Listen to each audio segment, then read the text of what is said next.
All right, good evening, everyone, and welcome to a top 16 matchup in the Super Metroid: A Link to the Past Combo Randomizer Tournament. We have tonight a matchup between Ninjembro on the left and Azder on the right. I'm Maniacal, and I am joined by Hitaka. How are you doing, Hitaka? Hello, I'm doing good tonight. I'm looking forward to this match. How about you? Basically exactly the same. This is a really good match. I'm super stoked. Ninjembro is a good personal friend of mine whom I strong-armed into joining the tournament at all. He was convinced he wouldn't do so hot. Now here he is in the top 16, and Azder didn't take any convincing at all. He may have signed up before I did for this tournament and is the 2 seed overall. Definitely a favorite in tonight's matchup. But it's randomizer. It's why we play the games, and Ninjembro's no slouch. So I'm looking forward to seeing how this one plays out. Yeah, definitely should be a good race, and it looks like we're getting started here. All right. So yeah, I don't expect any shenanigans early. I expect a pretty conventional straight to a Link to the Past route. But we'll see if the runners make any interesting choices. I've been seeing a lot of traction for like early Uncle meta. I don't know how you feel about that. I know you kind of have your open that you tend to run that I've sort of adopted for a lot of my routes as well. But I'll be interested to see what these guys choose to do early. Yeah, I tend to do early hula. Ooh, and there's boots on Lake Hylia Island. Rip boots. That's a bad thing. You never know. There was a seed a little while ago that had morph on Floating Island, and it actually was available pretty early. Yeah, even though it takes like 5 items to get to there. Look at this early Uncle meta. What is this? I mean, it gives you a free tier 3 pull. Yeah. Although if you're good, you can go a longer route to tree pull and still have a tier 3. Just don't get hit. Yeah, some of the guard manips are a little finicky on that route. But that's 8 tier 3 bombs, so both runners have bombs to start out right away, which is always nice. And more bombs, morph bombs.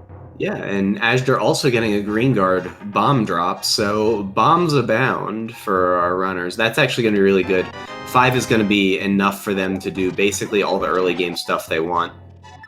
And Ninjembro didn't get that 50-50 drop. Yeah, normally you want 15 power bombs to make a Bryn loop guaranteed that you can check everything, but with morph bombs you just need the 1 PV pack. Yeah, morph bombs plus power bombs at Link's house. If we find an early morph ball, we might see that early divergence to Super Metroid, but I've been finding more and more that that's just kind of a bad idea, so I don't know if we'll see it happen or not.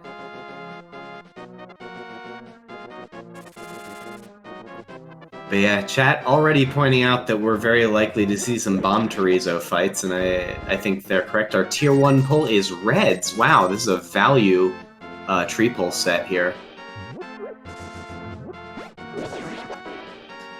So, red rupees and bombs both readily available. Looks like we got Pendant Era. That's nice. Yep, and Blue Pendant Desert. Yep, Crystal. And Eastern Sister Crystal. Yep, Eastern. Nothing but a 20 on Lumberjack.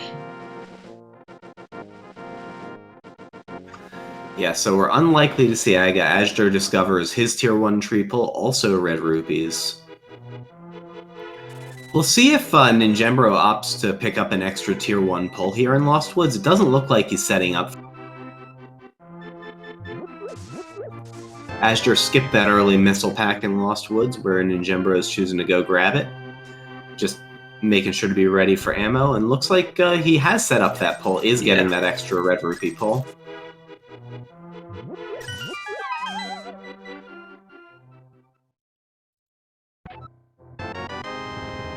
Azder's fine with his rupees though, because the blues from the pot will guarantee he can do Bottle Merchant.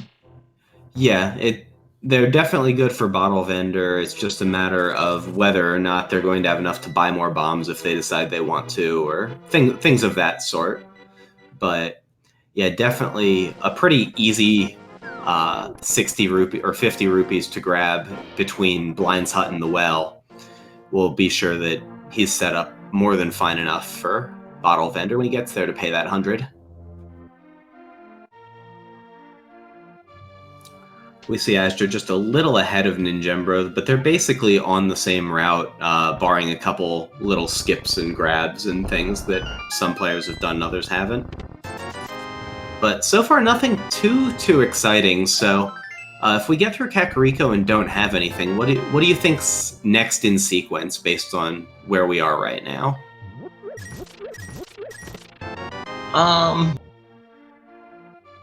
Probably South Shore, if they have a decent number of bombs to try from any Moldorm Cave.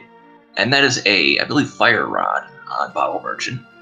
Yeah, that looked quite like a Fire Rod to me. We'll see when Ninjembro gets over there if his rod also looks like a Fire Rod. But I'm pretty sure that was Fire Rod there, which is actually really, really nice as an early find. Sword. As is that sword.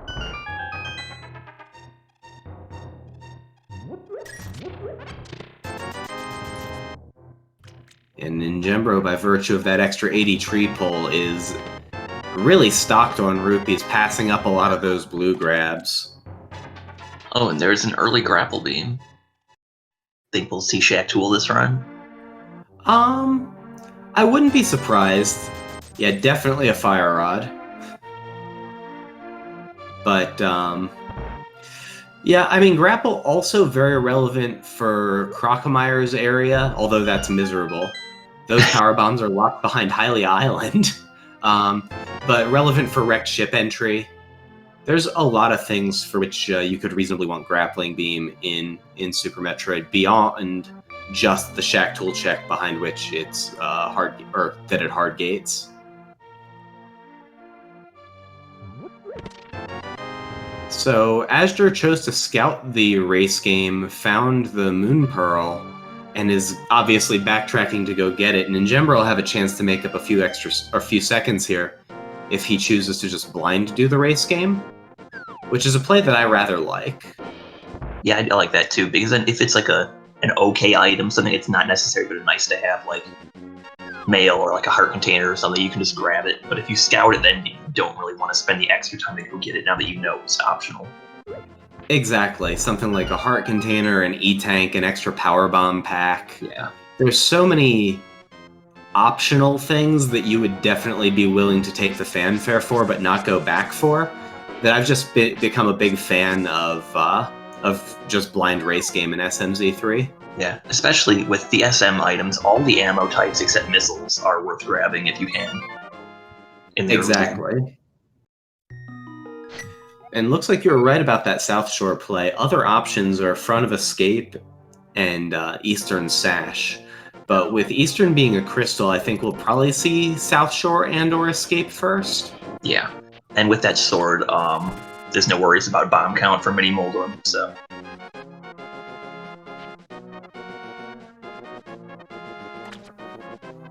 Yeah, that's one of those things that you can run into early if you don't have an offensive weapon, but with Fire Rod and Sword, and Azder's passing on that Power Bomb pack, that surprises me a little bit. That's interesting, because there's always the possibility for Hell runs.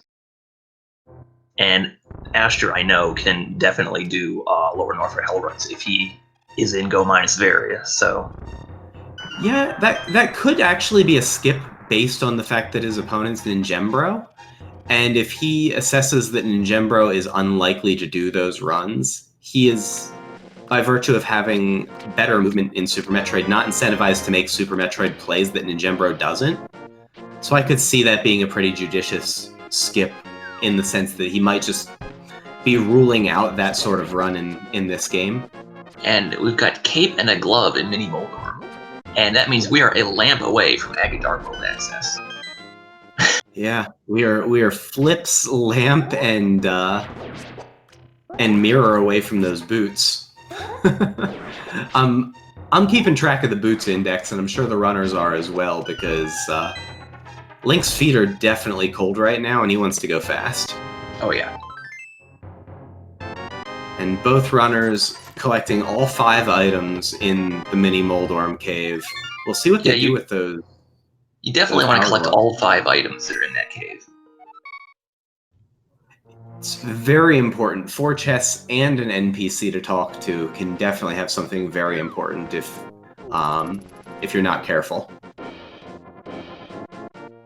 And looks like Ninjembro is going to head to Eastern, skipping out on Ice Rod Cave.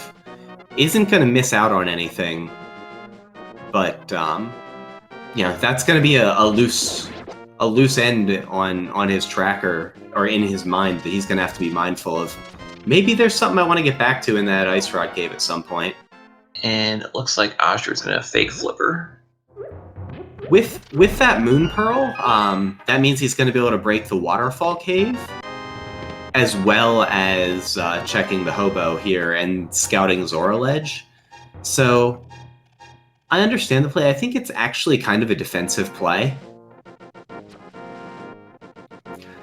Just being sure that Ninjembro doesn't break into something big here. But, I'm not, in a vacuum, a huge fan of the break here.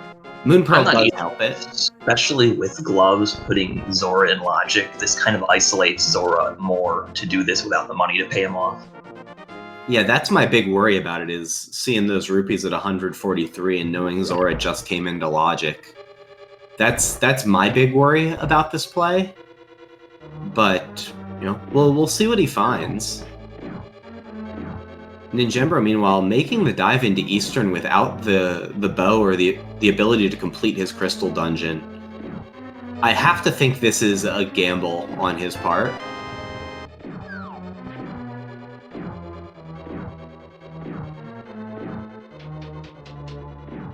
Yeah, with Eastern being a crystal, I would think the more logical play would be to do escape at this point. And he actually didn't do back of escape, I don't think, even with the glove. Might have slipped his mind for the moment. Neither of them have. That usually is like the first thing that you do when you get Power Glove. Yeah. And so it's kind of curious that neither of them did. Azder choosing to walk on the deep water preferentially rather than shallow water. Funny thing about water walk state is Link actually moves faster on deep water because of the glitch state he's in than he does in the shallow water. Yep. So you'll see runners, once they get their water walk going, they will try and avoid as much as possible all the deep water, or all the shallow water rather. But Azder is going right for that back of escape. We'll see what he finds here. Oh, and there's more fallen Eastern. That is big for Ninjembro. Azder will eventually find that. But that...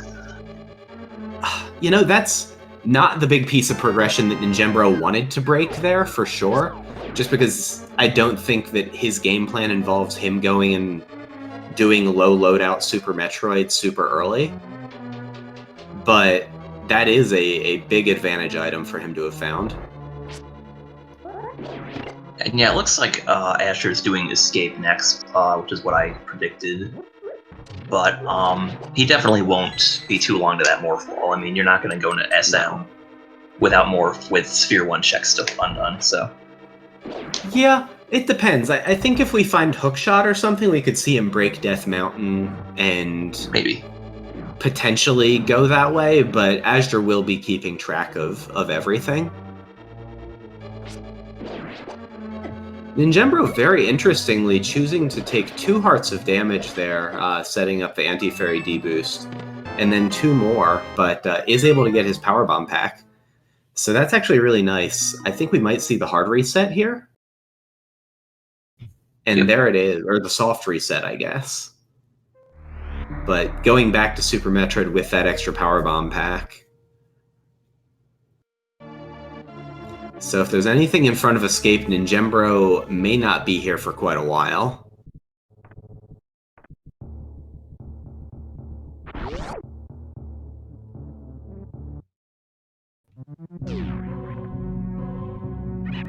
Just an E-Tank there, and leaving the key. I think he's gonna... He already doesn't found want the chest key. He already found the chest key, and he already did back of escape, so he doesn't need that last key. Okay, yeah, fair enough. And now it's time for the first of probably 2 Bomb Turzo fights. Yeah, going right for Bomb Chorizo. Kind of surprising. And Azder needs to be careful here. Is going for 8 slash, or pot plus 4 slash. Setting up this Death Warp. He's going to go get Dark Cross. But yeah, nothing in front of Escape. And I don't think he has the map yet, does he? No, he must not, or he wouldn't be going for Dark Cross. Or he must have found the map, rather.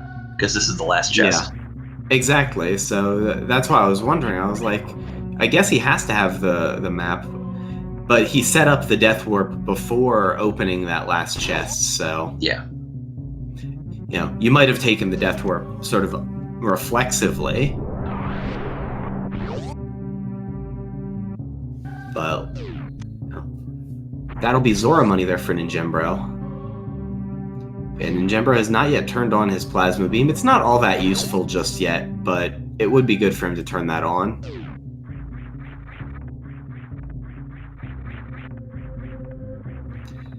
And Azder looks to be in the last room there, and there it is, just 10 arrows, so he did have the map. Chat helpfully reminding us that the map was in the Sanctuary chest, which is why we don't remember. Yeah, that was 15 whole minutes ago. Yeah, that my memory is very limited. Azder getting his map check in, and Ninjembro going to go scout the back of Gauntlet. This play is in logic because those bombs set can fly equals true.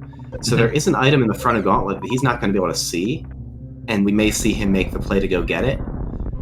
But given who he's up against, we may just see him make some kind of bold skips. It's interesting that he's going right in on Bryn Loop, but that probably is a function of overall Super Metroid comfort. I would have been inclined to go down Red Tower and use that grapple to get right to X-Ray. Head right for Kraid with this loadout.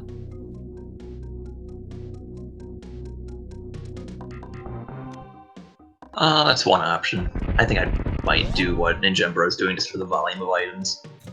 Oh, it's a ton of items, and you're probably going to do it at some point. But you know, I can also see wanting to just move to bosses and just get bosses done and let the game give you the items that you need. Looks like we might be getting that plasma turned on. No plasma. Are you a proponent of the legendary Brinstar skip? I attempted a Brinstar skip the other day. I think I mostly pulled it off.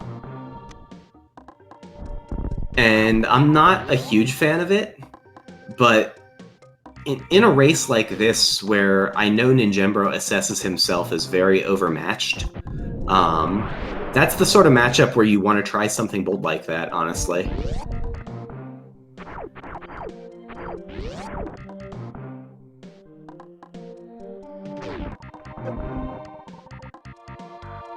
Pointing on a chat to not be like Solsky. Words to live by. That's a given. Definitely don't do that. Don't lose to Migs. That's not something I would ever do, and definitely didn't do in the last SMZ3 tournament.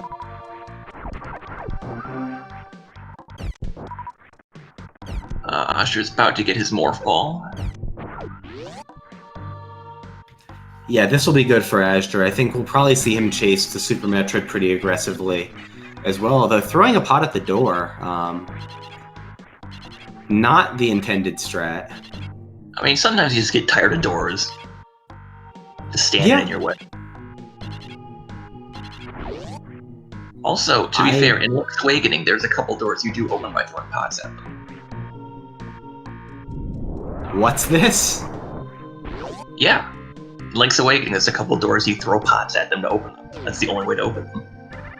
Well then, I played Link's Awakening on a Game Boy many, many years ago, and I don't even remember if I beat it. But it was fun, but I definitely don't remember much of it. And Azder is continuing to play in Eastern. Ninjembro gonna head into this big side hopper room. These guys do 80 a hit. And he's starting with power bombs. Not a strat I would advocate. Now, normally I would use a super to take them out, but his super count is pretty low. And he might want to be saving them to try the wave gate skip. Yeah, we see him also being fairly conservative with his power bomb count, using morph bombs preferentially. Just, I guess, doesn't want to have to do any more farming than necessary. Which is fair. And yeah, does not want to take the single arrow. And Azder resetting into Super Metroid. Looks like he's also going to do the Bryn Loop route. Yeah, and for Azder, I definitely like doing Bryn Loop here. Ninjembro is going to set up for his Spore Spawn skip here. We'll see which setup he uses. But gets it pretty cleanly. Is going to need to farm at least one more super for the gate coming up. Looks like he might choose to farm more than that based on the fact that he's opening all the super doors proactively. And Azder is going to go right for Criteria Power Bombs, which is in access behind those bombs. And using the nice fancy double bomb jumps to set that up. A little bit faster than the single bomb jumps, but also a lot tighter time-wise. Yeah, I cannot do that for that long. Oh gosh, no. But very clean by Azder. Getting the power bomb drop from the Zeb on Ninjembro's side, of course, when you don't need it. That's always the case. It's a nice 2% drop. Zeb's being scum as always, and we see Criteria Power Bombs just missiles, so Ninjembro not missing anything there. I don't know if I really count that one as so much of a skip as a sort of an auxiliary thing he didn't check. Whereas I consider Ice Rod Cave a little more of a skip, and it looks like Azder might be going straight for Wrecked Ship. It does look that way. Yeah, with Criteria PBs as more of a thing that you're going to come back to landing site eventually, and maybe you'll have Speed Booster or Space Jump or something that lets you get up there faster then. And Magic Powder on Moat, so that's 2 of our fetch quest items found. Ninjembro running out of supers trying to do the wave gate. Looks like he's going to farm more. Yeah, and if I'm Ninjembro here, I'm tempted to just skip this. I'm tempted to bail. It looks like he's not super comfortable with the normalized setup for it. And so, with it being out of logic, I think that you can defensively just make this skip. But he is going to go give it another try. Hopefully he gets it this go-round. Yeah, if he's confident enough that he can do it, then I don't think he's that close. I think he needs to shoot a little higher. The height was good, and the scroll was fine. So there are 3 components. It's X pixel perfect, so you need to be right against the wall, and that was the part where he was failing. You also need to scroll the screen high enough to register that the button exists, and you need to fire at the right height so the super would hit the button. And it looked like those 2 things he was actually okay on. But I do like this choice to bail. Yeah. And that is our first bottle of the run. Yeah, definitely want to grab that Ninjembro. We'll see, maybe we see him Bryn Loop and then go to Parlor and choose to cash in some of these fetch quests. I actually would like to see that play. I think that could be a really good play for him. Yeah, because one thing you want to do with the mushroom, the powder is on mode, but he doesn't know that yet. You want to keep the mushroom for fake powders, so... But the problem is, if you cash in the mushroom and hard reset, you go back to Super Metroid. So you want to route it so that you do that right before you want to go back to Super Metroid anyway. There's the mirror. That's actually really interesting, because that's logical Hera access.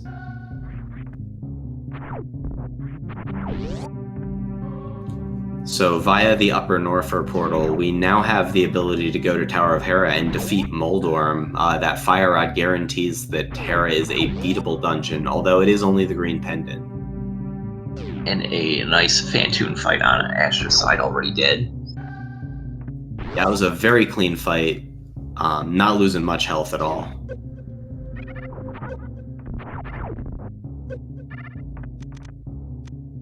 And more power bombs for ninjembro. Wrecked ship in V11 has a little bit of a notoriety for being either completely busted or completely busted in a bad way. And so we're going to see what sort of wrecked ship we get today for Azder. It seems to be either completely empty or like at least 2 or more critical items, so yeah. And we're not going to find out yet. And that's all 3 fetch quests found between both players. Yeah, I kind of consider, like, Book of Medora a little bit of a fetch quest. Yeah, that's also... But that gives potential dungeon access plus 2 things, so it's a bit more substantive than the one-off fetch quests. Yeah, I feel like 2/3 of the items in A Link to the Past are basically fetch questy. Asher not going for the save scum here. Yeah, this is a nice bomb jump we're going to see from Azder here. Sponge Bath bomb jump, fairly frame tight, gets it on his 3rd try, very nicely done. I'm a big fan of that strat. I think it's pretty cool. I'm not a fan of not doing the save scum without gravity suit for mobility, but we'll see what he finds. Yeah, usually I'm of the mind that if I have a mobility item, that I don't do it, and here grapple could qualify. Which he missed. I did not see what that was. Yeah, I think it was a beam. Oh. I think it might have been ice beam. He's going back for it. Okay, yeah, then it might have been that. It looked like a piece of heart to me, but we'll see. Oh no, he's leaving because he didn't save right. Yeah, he didn't save. So I'm going to guess that my assessment of piece of heart was probably correct. Yeah, looks like Chad agrees.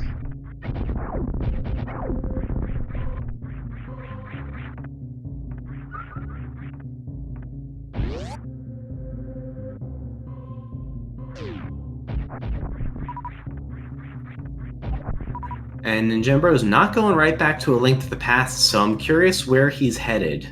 Front of Gauntlet's an option. He could just go over and go straight down Red Tower.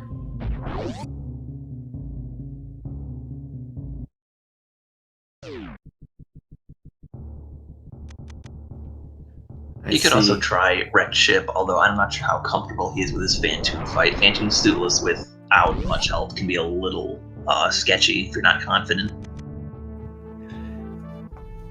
Oh, definitely. I wouldn't like the Wrecked Ship play here from Ninjembro, but here we go. Looks like we're going in on it. I see our tracker Zeruvian, so shout out to Zeruvian for keeping track of all the items. Also saying it's just a Poe. But I think all the Poes are in the graveyard. So, I don't know. I didn't see any Poes. So there's the Various suit in Attic Missile.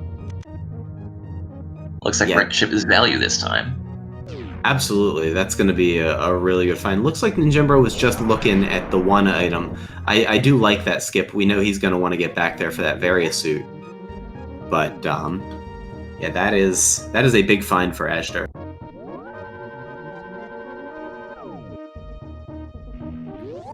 You know, usually if Wrecked Ship turns out to be completely bad, I feel a little bit of pressure, but finding Various suit there is going to take some of the heat off of him. Yeah. Oh, ha ha ha ha ha. Good pun. Well, no, I'm just thinking he might be feeling, you know, a little hot-headed if Wrecked Ship's completely devoid of items. And using his last super to check out that reserve tank. Not gonna take it. Looks like Ninjembro is going back. Yeah. All puns aside, I think I didn't get a good look, but I think that was Flute at Wrecked Ship Reserve. It was not on screen for very long. Yeah, and I like this energy tank right here. That's a super convenient spot for it. I thought it was 3 bombs. Oh, was it bombs? Okay.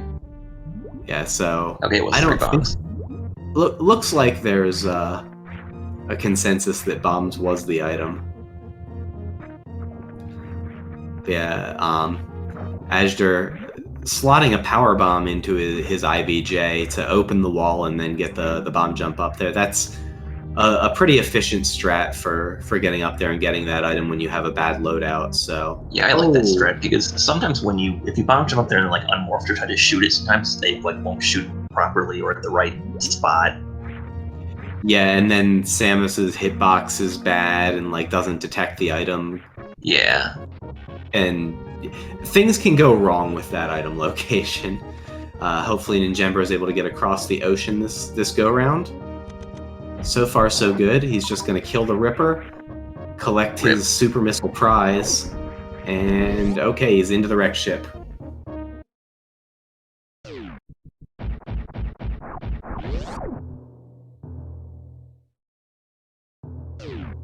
And Azder is going for the 50 rupees. No? Or not. He also powerbombed the Chozo for no reason. Yeah, that was really strange. I'm not sure what was motivating that choice, but it looks like Varia was the prize, so we are both wrong. The either 0 or 2+, exactly one good item in Wreck Ship, but a very, very good item. A very good item. Absolutely. And I think we're going to see him go down Red Tower and do the X-ray check from here. And just for speed, I think we might see him run some early X-ray deboost strats, and then switch to grapple.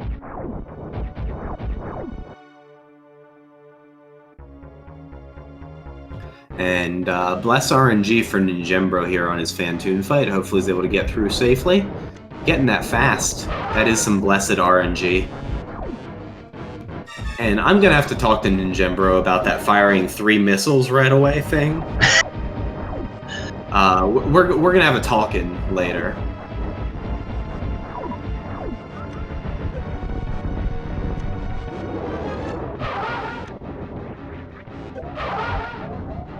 Yeah, this is not the strat you want to use on Fantoon.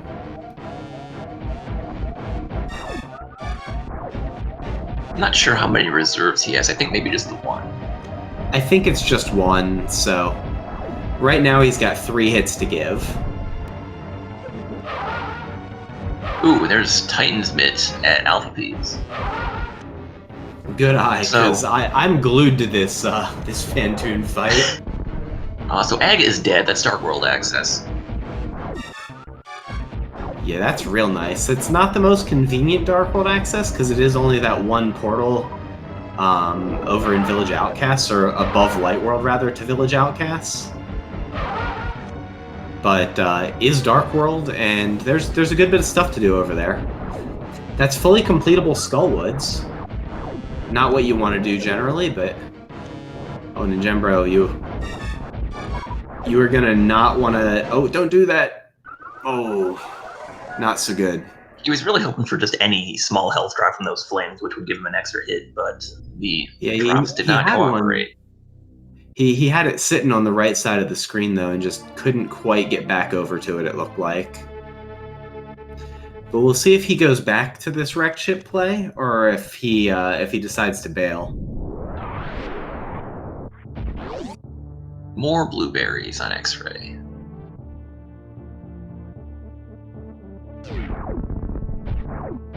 And looks like he's going to go down Red Tower. I think we might see him get this Titan's Mitt and then just peace out. Did he save after or before he grabbed the magic power? I believe he went... grabbed it first. I think he went back after and then saved and then went back with the refill. Yeah. So I do believe he has the powder, which that magic bat check is in logic. No hammer yet, but we have Dark World access and mirror. He's about to get his Dark World access. Yeah, that's not a fun check when you have to abandon the portal like that, but it is... Hammer can be there. It's happened. It's not fun. Absolutely, and I think that's a check I would be inclined to rush somewhat. Just because we've gotten a lot of items to put that check in logic. And so those tend to be the things that pay out the most. Mm-hmm. Azder blowing open the tube ahead of time. Interesting. I'm not sure that I like blowing open the tube there, but could potentially save time.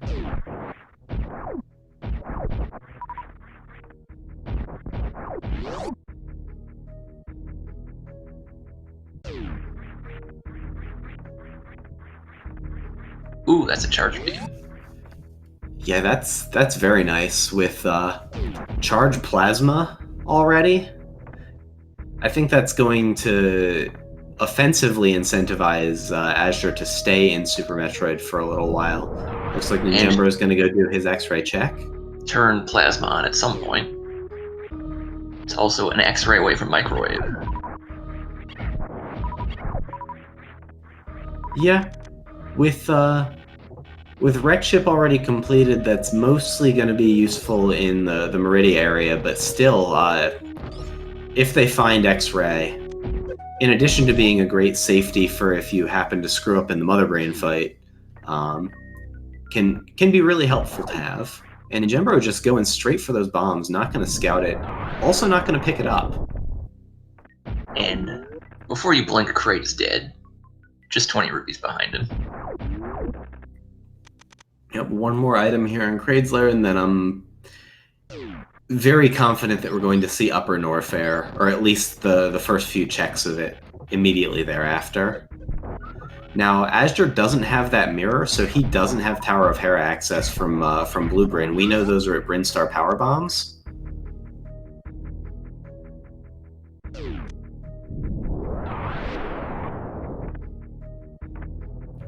So we'll see. That could be the sort of thing that could play in ninjembro's favor. I'm sure Azder will get back to Blue Brain at some point, but that hook shot's also a nice incentive to get over to the Death Mountain area. Yeah, we might see him go through the Norfair portal here to do East Death Mountain. 100%, especially with the Mitts opening Dark Death Mountain as well. That's just so many checks. True. Plus full information about the Turtle Rock Medallion.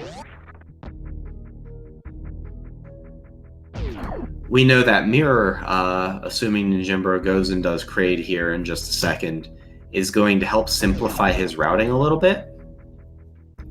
So he might be able to save a few seconds here on Death Mountain, but yeah, largely inconsequential.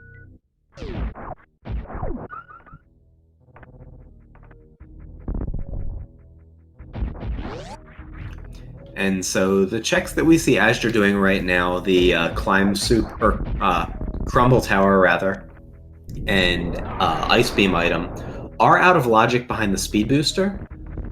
But, of course, we mostly don't care. We just remember what we get here and then say, okay, this could help me find out where Speed Booster is hiding because I want to get it. Unfortunately, no such things today. Or if you're me, you don't remember, because when was the last time you used Speed Booster to get those items?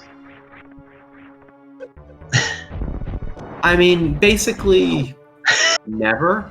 But, you know, always trying to keep track of it just because normal logic is bad. And it makes you keep track of bad things. Yep.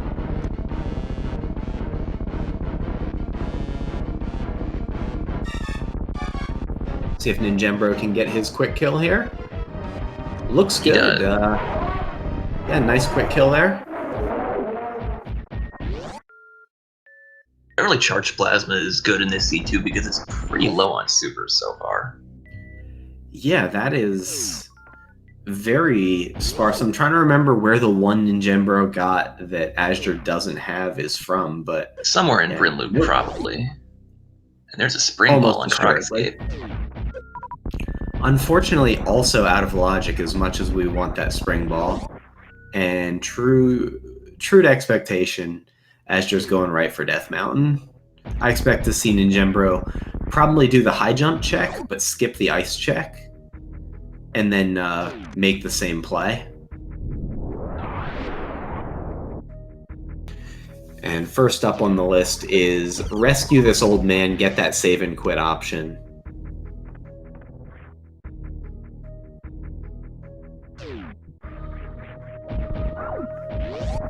And yeah, Azder now set on rupees with over 800. So we'll see if he makes his way back to Zora. I'm sure that's very, very low on his list.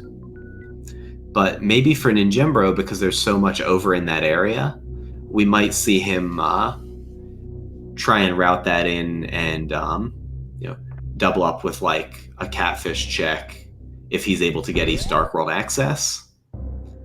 Especially if he finds flippers, that would give him a way to go get those boots, and so I'm sure that would be pretty high on his list. Yeah, with Dark World access and Mirror, you definitely want to combine that with Catfish if you can. Yeah, so we don't have Catfish a bigger incentive, since otherwise it's just a one-off that's really far out of the way. Yeah, Mirror can really change how you prioritize different locations.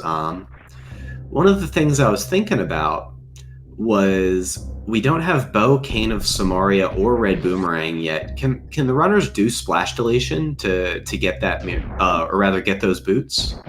Or can Ninjembro with the mirror do that? I don't think so. I don't know a way to do it either. I think bombs are the only items they have that take advanced slots right now. Exactly. We have bombs, and that's about it. And just Rod shot, they have I think the Fire Rod too. That wouldn't be enough. Yeah, the Fire Rod plus Ancilla, or plus the lingering hitbox, counts as sprites, but I don't think there's enough. But yeah, Ninjembro rightly making the play here. Azder is getting a little bullied by these Smoldorms. Yeah, I try to kill, like, go in with a spin charge and kill a couple of them before throwing the bomb if I can. I just try to not go near them with only Fighter Sword, but ooh, there's a cane. And speaking of Ancilla, there's the red cane. Exactly. The red cane is... I feel like every few months I check in on A Link to the Past and find out the red cane is even more broken than we thought. Yeah, either the explosion of the block or something is just so useful for so many glitches.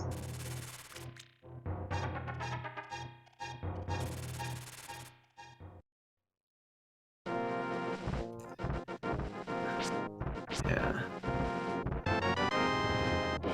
So we'll see how Azder routes this. I think. Oh, he routes it right into a dead rock. That is not too bad, actually. He's going to get a health replay. He's just going to head right back over. He was going for the portal, so that's only a very minor time loss.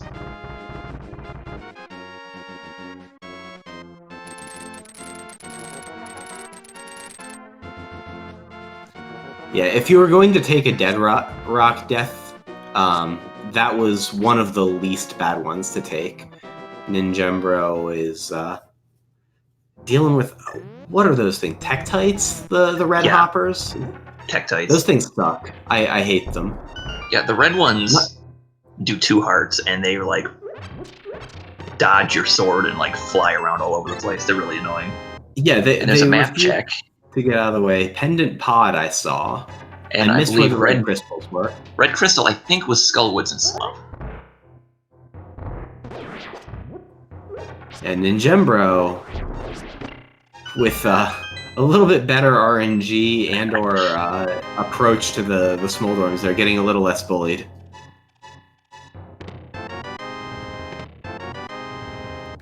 Getting his red cane and ooh, straight down the hole. Right out of the Smiler's room. Ooh, and there's Gravity Suit in Super Bunny. Ain't that a throwback? That's actually kind of a interesting location for Gravity Suit for Azder to find. Isn't it, though? Man, how apropos. I'm very happy that you were on commentary today, Taka. Yeah, me too.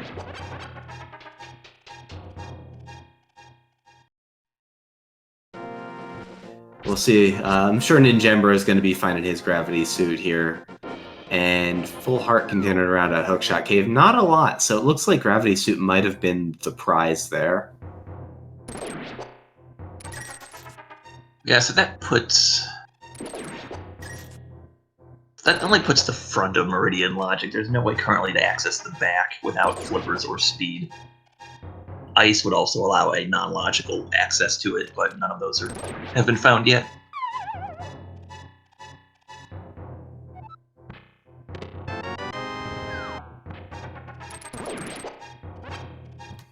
Nice 8 bomb drop there for Ninjembro. He was out of bombs.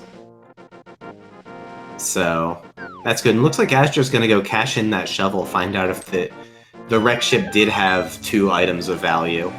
We kind of forgot about this when we sold wreck ship short and said it was just that Varia suit. But did he scout Turtle Rock Medallion? I don't know.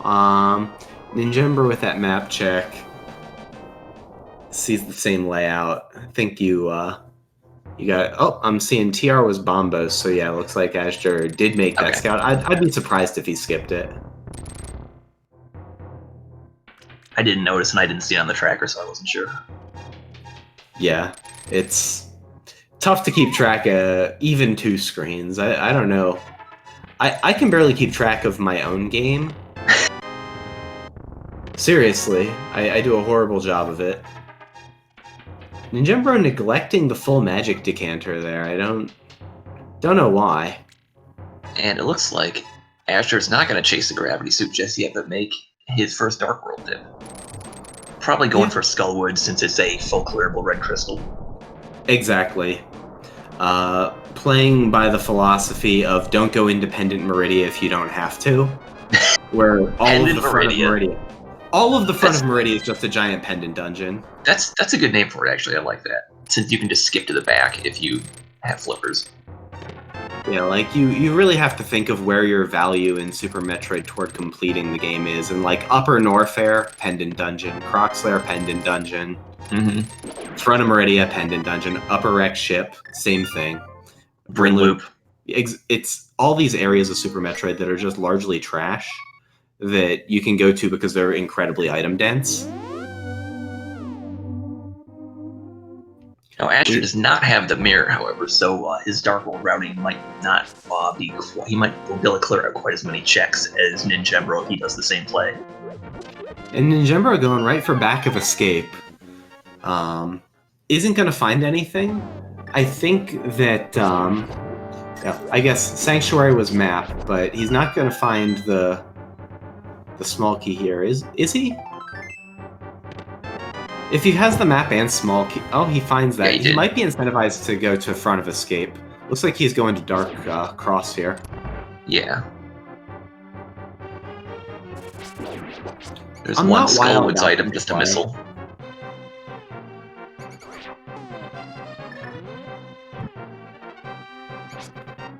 Well, a little bit of trouble there, but gets his key. Also gets an extra heart.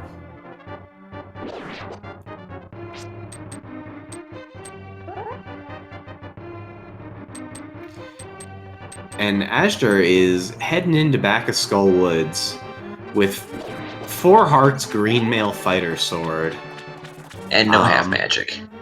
Yeah, this is... And no bottle. So this is going to be a bit of a tricky moth fight, but I think he can do it. Oh yeah, he's absolutely capable of doing it, but it's like definitely a hard mode moth fight here.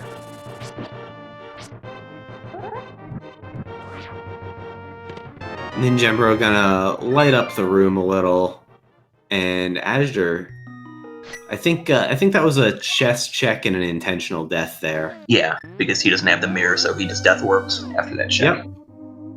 Yeah, that's what I would expect there. That's definitely the right play, and I think we might see him grab. No, oh maybe he's gonna grab a heart. Drop. Yeah, it's a nice drop.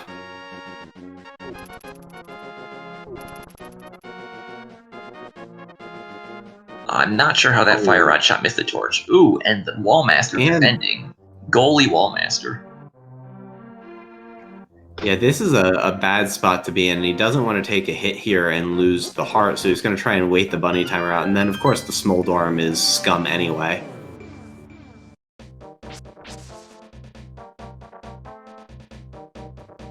And looks like, okay, he's not going to get that key, he's just going to use the small key. Good call. He's going in with one fire rod shot and fire sword. Yeah, so this is 16 spins or 14 and a fire rod shot. Is that right?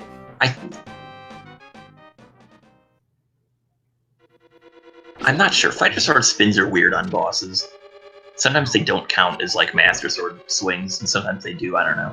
I think it might only be 8 spins. Ninjembro also headed into Skull here. This is one of those things where, like, when people say, oh, they're just racing normal mode, it can't be that bad. It's not unusual that any given SMZ3 seed is going to ask you to do something crappy like this. Yeah, that's a tough fight. Yeah, it is. Looks like Azder's gonna go right back to it, which is bold.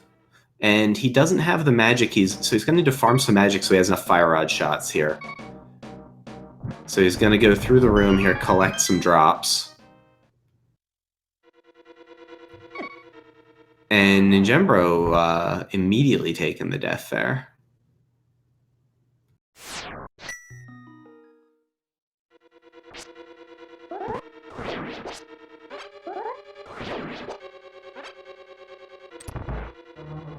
And those Gibdos getting in Azder's way a little bit, not able to save the fire rod shot. He's gonna use that powder very effectively and jump back in for another try. It's unfortunate, both runners kind of experiencing a little bit of trouble here.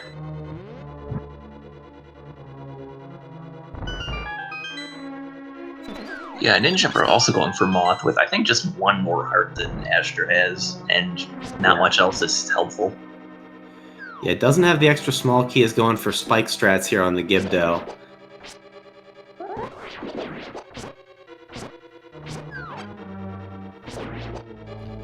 Okay, gets the Gibdo killed and is in pretty decent shape dropping in. Meanwhile, Azder having a pretty good round 2 here with Moth.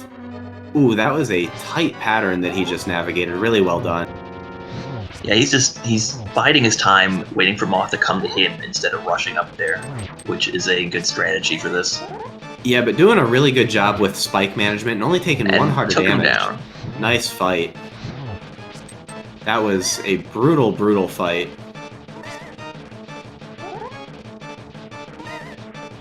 But gets his crystal. Let's see if Ninjembro can also pull it off. Yeah, I've seen Ninjembro do some really vicious fighter sword boss fights before. And nice first try Moth.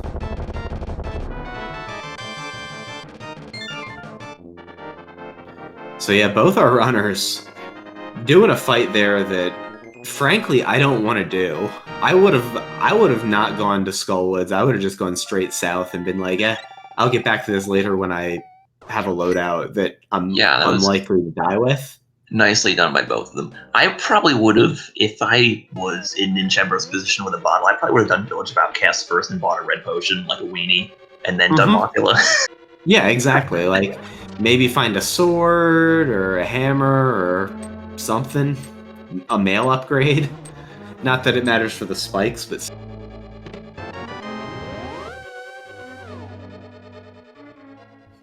Azder saying, can't get it anyway.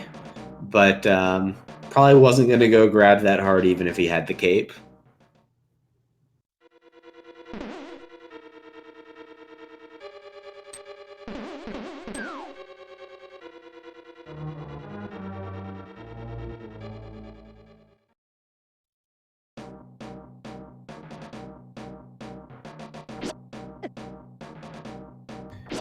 And hey, look, Alright. there's another sword in Sea House. Hey, how about that?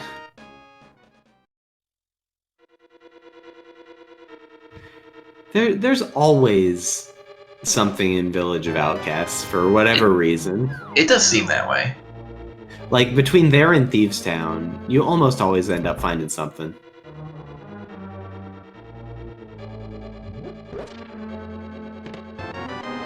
So Ninjembro about to last location his second item here in Skull Woods. But that's okay. So wait, the big key was in the chest in the back. Did Azder not go back and check this? I'm not sure. I know he did not. He definitely did not go back and check that. All right. So Azure has one item left in Skullwoods that he may or may not be thinking about. We know it's not going to bite him too hard, but that is a nice item for Ninjembro to have picked up. And yeah, you don't complain about finding half magic. Yeah, the only way that that becomes relevant in the logic is if they need can extend magic for Spike Cave, which of course is very easy to break around, but could mean that things get a little confusing if it comes up.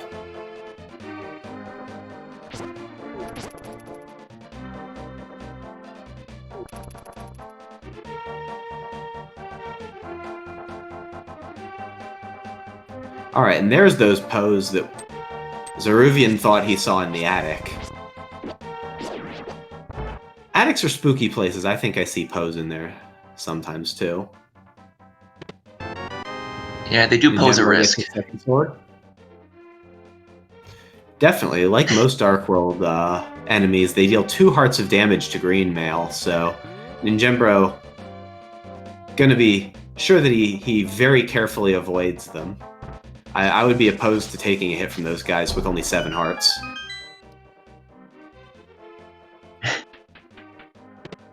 And in Hammerless Thieves Town, Asher has found the small key, which is not what you want. But yeah, still, not the goal. Hopefully it's just map or compass in there, but we won't know just yet. Yeah, I haven't been keeping track of the Thieves Town item layout, so I'll have to watch carefully. But Ninjembro getting the blue boomerang, the favorite blue boomerang, and Hellway being kind of crappy to Azure. That Patrick Star is like goaltending there. Yeah, he learned from the Wallmaster. And Ninjembro's going to turn that bottle in, or at least show it off, for 20 bucks.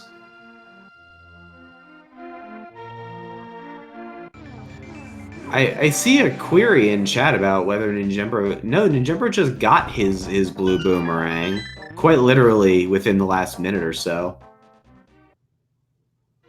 Very good choice by him to collect it.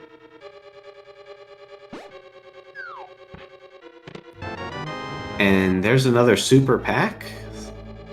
So I'm gonna have to like watch kind of a hybrid of where the items show up. Yeah, I'm waiting for Asher to open his menu to see what dungeon items he has. Unfortunately, without Hammer, there's just not a good reason to menu here. No. You might switch to Hookshot and Hellway if you don't have boots, but he did not do that. Yeah, and now with there's that out of the way, pretty much no reason to switch items anymore at this point.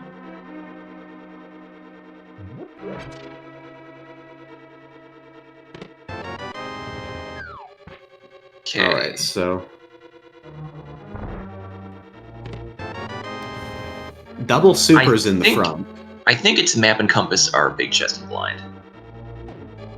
Okay. Yeah. That's a good break then. That's going to be a completable crystal with no need to ever come back. So both runners are going to pick up a crystal here and feel pretty good about coming in without a hammer.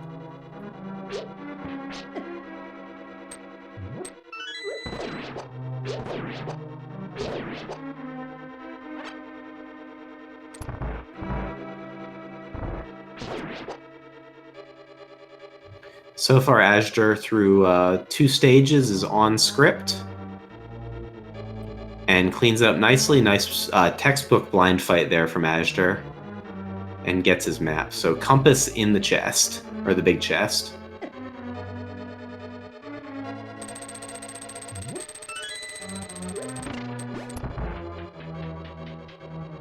So yeah, Thieves Town, not really paying out, but not punishing the runners for coming in early, and at least giving a crystal.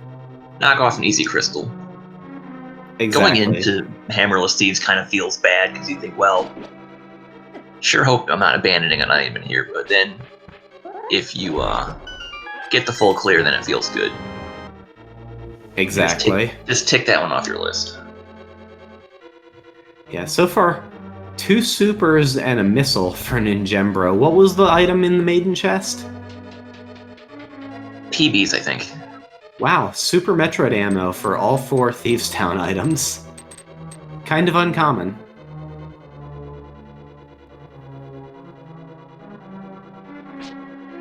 Link's gotta feel real bad about clearing out Thieves Town for just Super Metroid stuff. 20 digs for an E-Tank.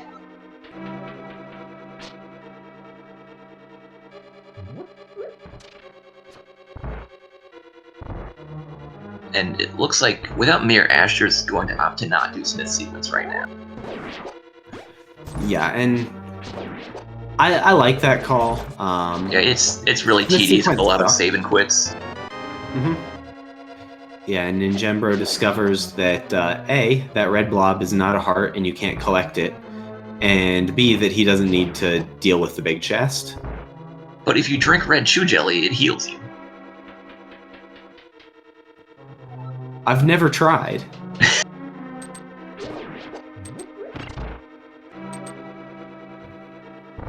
Drink and chew in the same sentence is usually not something that goes with anything but Jello, though, so I don't know. I'm suspicious. Ninjembro, also suspicious. Getting that cape ready for this blind fight.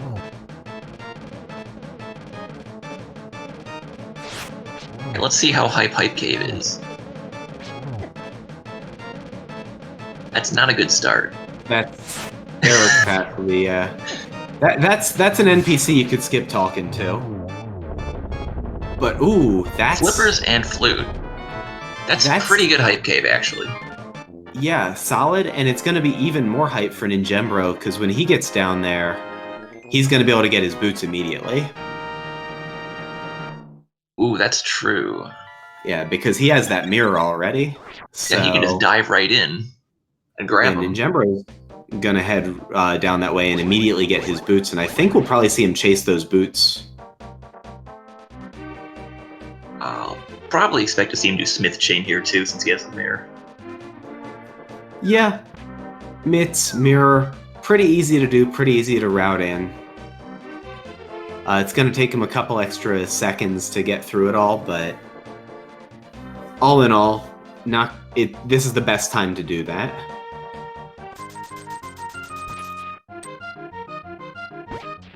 Ninjembro picking his spots very, very carefully here. What's he drawing for us here? So far, it looks like one of those grasshoppers from the attic. No, it's... I don't know what that is. A car with something attached to the back.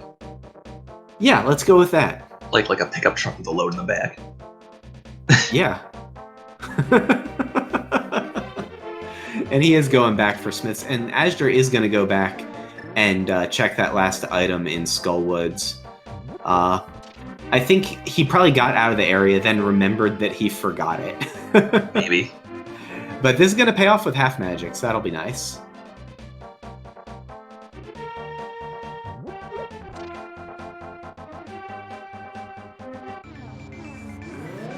Oh, and Ninjembro is going to abandon the portal to cash in that powder. I like this a lot, actually. I forgot about it, but I like it. Yeah. So he might just be abandoning Purple Chest for later then. Or he could go back for it. We'll see what he does. It is another potential big gain for him from that mirror. And yeah, big gain. Just a missile pack. Azder headed right for Ice Palace. I like it. The hammerless ice dive, bold. You know, you can get a lot of the items out of it pretty quick, and yeah, with Icebreaker, you can get everything except for 2 items. Yeah, the hammerless part. Okay, he bailed. I was thinking about it too. I was like, mitts, flippers, Kana Samaria. Both suits. Yeah, both like looks pretty good. You can, go into the mire area. He could just do lower Norfair right now, actually, with pumps for Canfly. Yeah. Lower Norfair is completely in logic. So this is a lot of bad choices available to our runners. None of these things are cozy at all. Not that Azder and ninjembro are uncomfortable doing them, it's just that they're a little less efficient than they could be.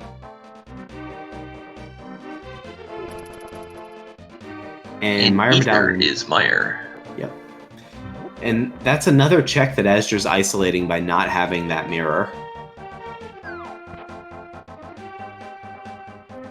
So, yeah, this blue Bryn advantage that ninjembro has with that mirror is starting to add up to like 4, 5, 6 locations at this point, and some consolidated routing. And looks like Azder is going to complete his GT fight pretty quick with Charge and Plasma, kneeling down using L and R, or angle up and angle down, to aim upward to get 2 hits per shot. And so Gold Teresa's pretty quick fight this way. At the very least, at this point, we know that the earlier mirror is going to get ninjembro the boots sooner, which will save time just on movement alone. Yeah, and the boots, by virtue of where they showed up, are a sphere deeper in the logic than the other items, and so they're more likely to pay off in terms of progression directly behind them, proportionally to how many items they open than other items. So it's actually kind of an interesting proposition to chase those boots immediately to things like Bonk Rocks and Desert Torch and stuff like that. Yeah. And again, Mir also allowing access to Desert, so that's another thing that even if he doesn't want to complete Desert since it's dependent, you can just run in there and do a quick check of the front.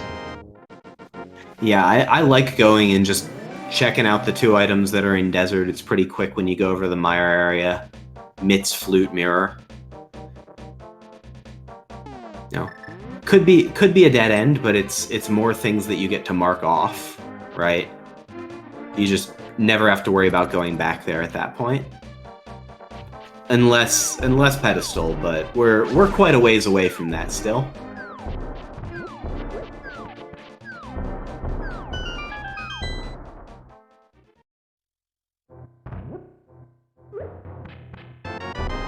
And Azder was setting up for the wall jump, gonna give it a go, but then thinking better of it, it was a pixel perfect, frame perfect wall jump. ninjembro gets his flute and his flippers. Oh, Azder. That sucks. That Namahe was he was trying to dodge the Namahe fireball, but he got caught in that corner just a little bit. And ninjembro is going straight for those boots. Yeah, and the Namahe gets him, but a lot better than the thing that happened the first time around. And ninjembro trying to mirror directly on top of the bush, but he misses it. And where's he gonna go? Are we gonna see Zora here? I don't like that, because it isolates Catfish, but maybe? He might just be doing Hobo. Although you can also mirror right by Hobo, because there's a ladder there that's only there in the Dark World. Yeah, that seems like a weird choice of abandoning your Dark World portal, but I'm curious what the play is here for ninjembro. Maybe it's just like a save and quit into flute activation and boots checks, but no, he's got a plan.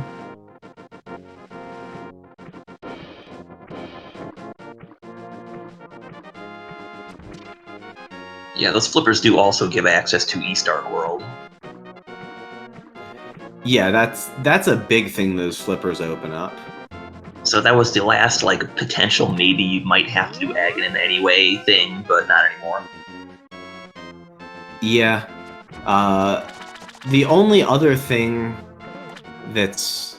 And I'm double checking right now that it's even possible.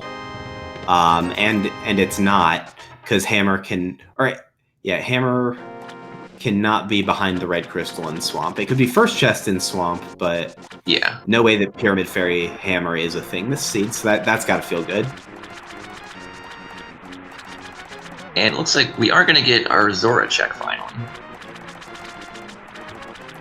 Yeah, the in logic for an hour, but now we're finally gonna do it, Zora check.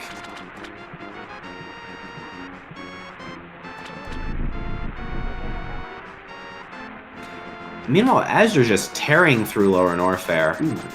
Not a scam. Yeah, if it was Sword 4, it would be a scam, but that one, I don't mind paying for Tempered.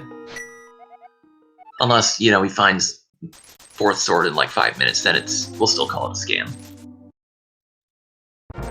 Yeah, and so I expect we're going to see Ninjembro chase down those boots immediately to King's Tomb and Bonk Rocks. And then I'm curious what we see him do from there. Imagine actually bonking King's Tomb. Meanwhile, Azder fighting Ridley. With his super count, it's going to be 20 charge shots at 15 supers.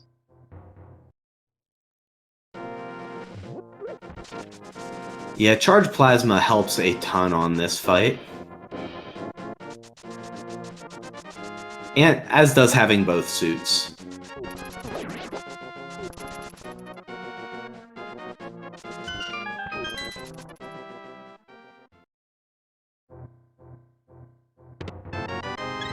Charge Plasma is 450 damage, so it is half of Ice Wave Plasma, which is 900 damage.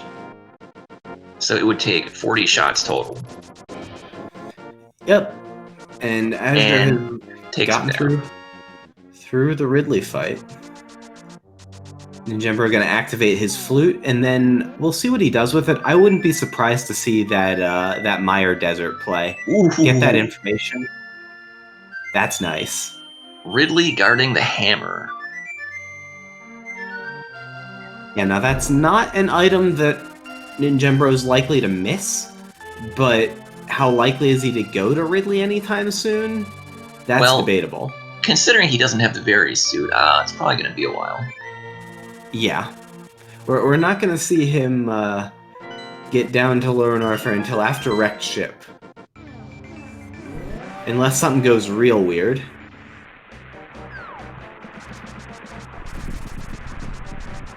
Meanwhile, for Azder, everything keeps coming up Bryn skips, so it could be quite a while before he winds up getting that mirror.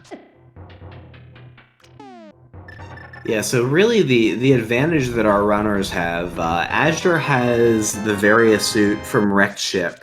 Was it Attic? Yeah, right side Attic, the robot room, was it? Yes. Okay. And then Ninjembro has the mirror from Brinstar Power Bombs in Blue Brinstar. So those are sort of the things that have led to disparity in how the runners are choosing to route. And Ninjembro is... What are you doing, dude? No! Oh my god. You skip the blue boomerang, and you grab the Spazer Beam after already having Plasma. I hate you, Ninjembro. We're gonna have to ask him about that one.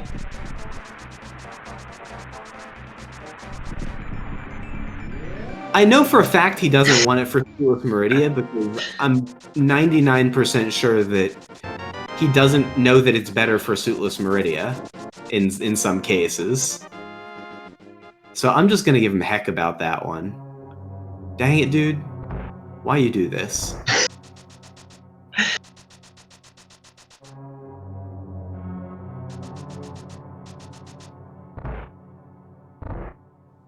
The boots do lock the right side of desert, so there's some real potential here.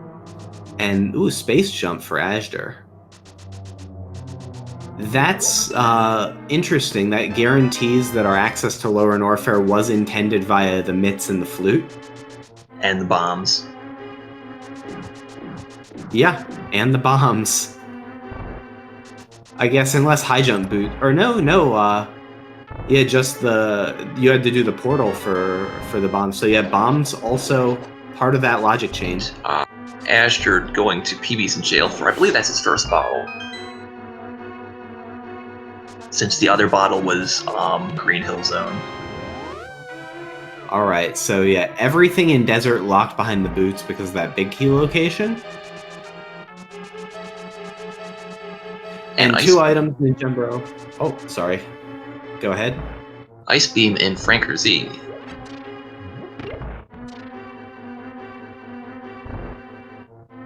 Yeah, that one not as important with Space Jump also showing up, just because it doesn't give us logical access. Whoa, ninjembro hopping off the ledge.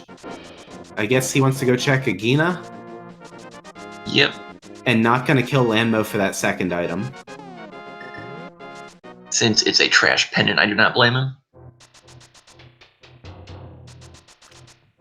Yeah, I'd be tempted to do it there. But it's easy to get back to if he decides he wants to.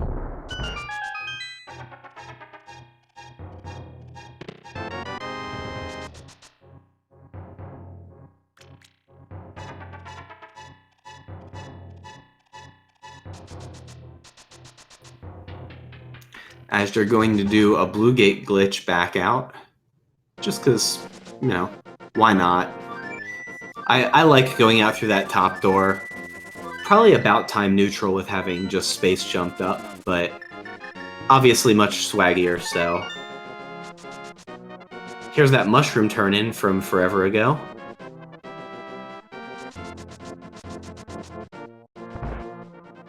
And the mushroom, I believe, was also in Brinstar. Ooh, a speed booster. Wow. So that's another thing that Azder's not going to find until he does Bryn Loop. Where was that mushroom again? I think it was Big Pink. Okay, yeah, so very different part of Brinstar as well from the power bombs. So those are two huge items for ninjembro against two huge ones for Azder in the Varia suit and that hammer. This is... Meanwhile, Lamp at Speed Booster. That's something that, since they already have the Fire Rod, Azder does not need that. I'm not sure how ninjembro is on his Dark Rooms. They're both going to be fine with Dark Rooms. Okay. I know ninjembro gives me heck from time to time for not liking to do Dark Aga without Fire Rod, so he's at that level of competence with them, so I expect to see pretty clean Dark Rooms if they come up. Definitely doesn't need that either. That said, it would speed up the rooms.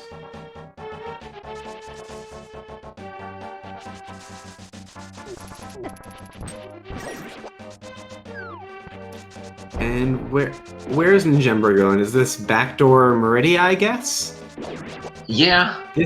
Yeah, if he was going towards Pod, then he would have jumped off in the north shore of the lake.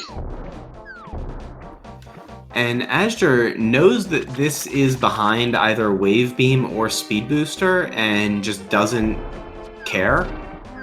Apparently. That or wants to go to Croc Escape. What was Croc Escape again? Spring Ball.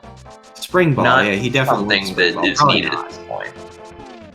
Yeah, I doubt he's routing that in aggressively, so this is definitely the Croc play.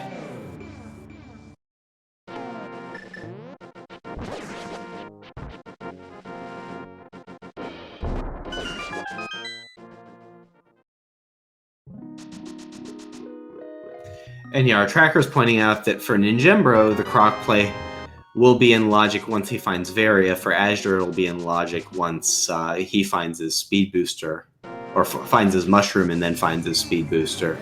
But right now, for either runner, they would have to view that Croc play as an out-of-logic gamble. And we have ninjembro going right for back in Meridia. Is he gonna turn? Are you gonna turn that spazer on? No. Okay, good. And he Certainly does a know he lot. can use Speed Booster, so that's good. He also combined the Ice Rod Cave check that he skipped earlier with going into Meridia Portal, which is a nice little way to route that in. Yeah, if you skip it early, that's exactly the time that you want to knock that check out. It's good that it lined up that he was able to do that with the item loadout this seed. Yeah, he's having a little bit of trouble with these Puyos, but gets through it.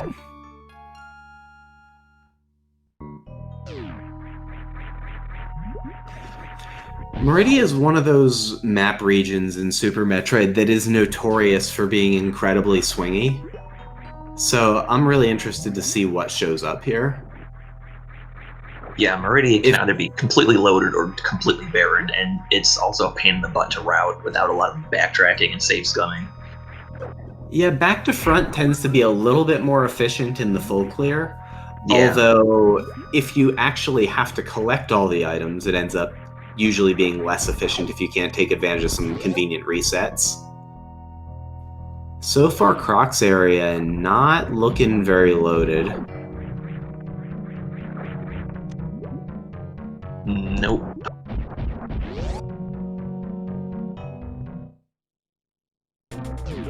I think that's all there was for Croc. So yeah, Croc, not a good break. Yeah, this is not the seed to bet on Croc.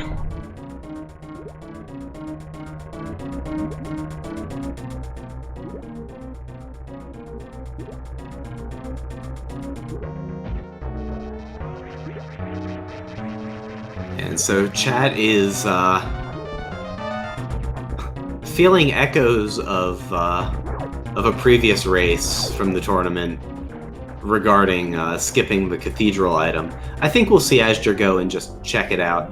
Ninjembro is trying to set up for a quick grapple there, but Dragon won't aggro you if you're not far enough toward the wall. It's based on your position when she starts gooping and your position when you get grabbed by the goop. And he wasn't far enough right that time, but here comes the cathedral check.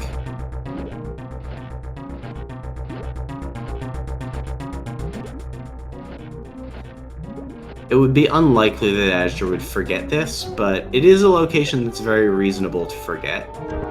Yeah, and depending on how you route Norfair, it's kind of out of the way. Just PBs. Yeah, wouldn't have been a costly skip, but it's always good to have those things just checked off in your mind.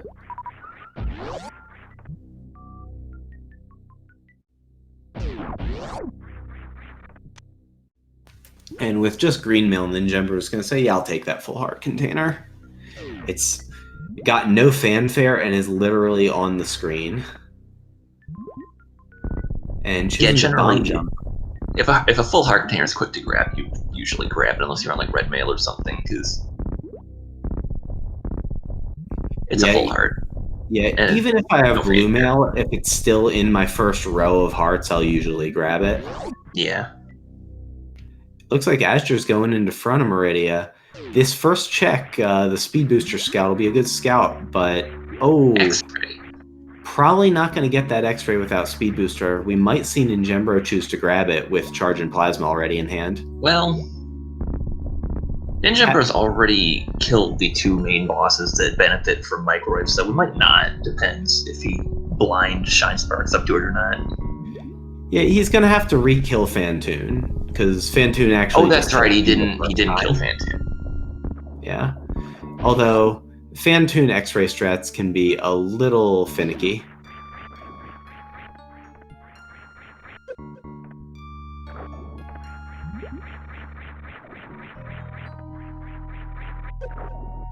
Yeah, Mama Turtle, nothing. Crab Supers and Main Street, nothing. Next up is the beach area. Or if you do spoiler log anything, Yellow Meridia. Because shoutouts to Desirect and antiquated names for regions. And then after Yellow Meridia is my favorite area, Pink Meridia.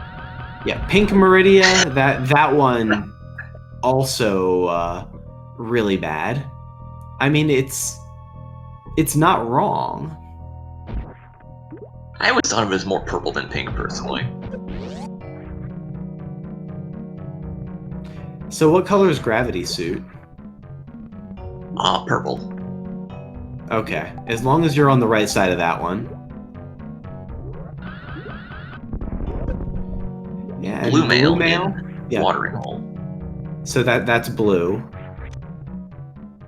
And nothing behind speed at Aqueduct there, although Azur's probably going to break that with a snail clip. Yeah, I would expect him to do that.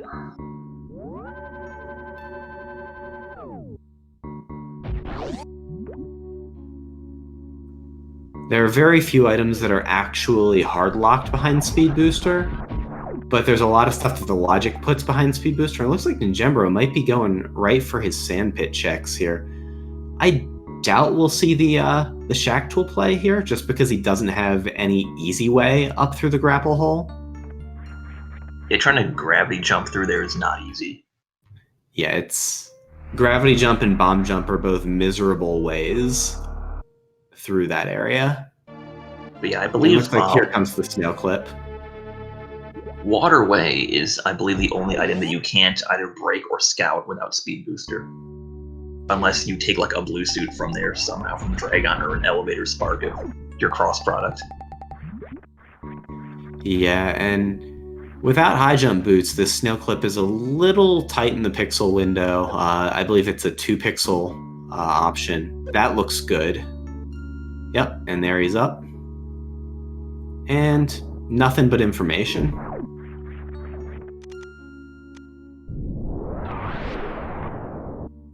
And the other mail upgrade here. Looks like Ninjembro's thinking about this one. Mail Meridia.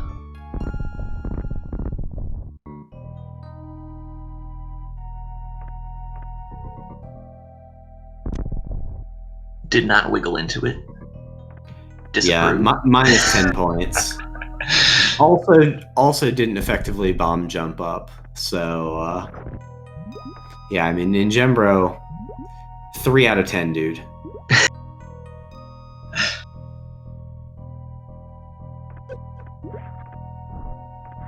Yeah, he's not going towards Shack Tool. I don't blame him. Me neither. Don't blame him one bit.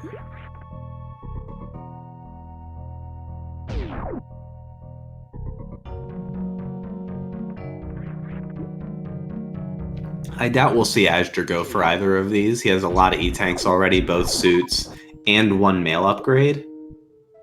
Yeah, he's just going to reset out. Ninjembro, meanwhile, going for his green gate glitch. I feel like this is one of the most, like, stubborn green gates in the entire game. Let alone when it has that stubborn crab. I don't know if, like, the crabs make, like, a little bit of extra lag or something, but yeah.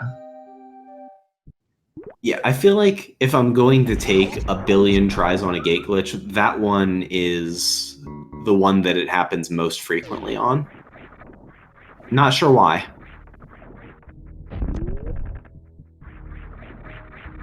Nice jump there for Ninjembro, going right down the hole. And it looks like this is the path back into front of Meridia for him. Yep. And after using an ice clip to skip Speed Booster, although this area is still in logic for him with flippers. Yes. So he could have backdoored. Ice Beam's just a convenient way through, but definitely not something he needs. We'll see if Ninjembro chooses to take that X-ray scope or not.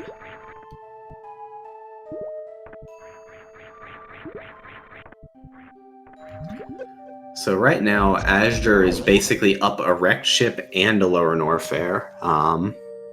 So is slowly building a little bit of a lead here, but is behind in terms of the Bryn loop.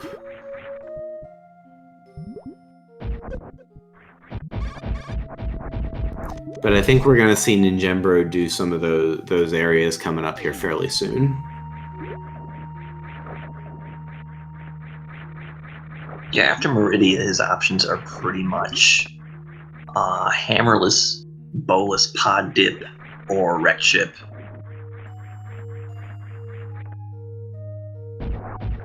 or hammerless ice dip. Yeah, so one of those things sounds a lot better than the others.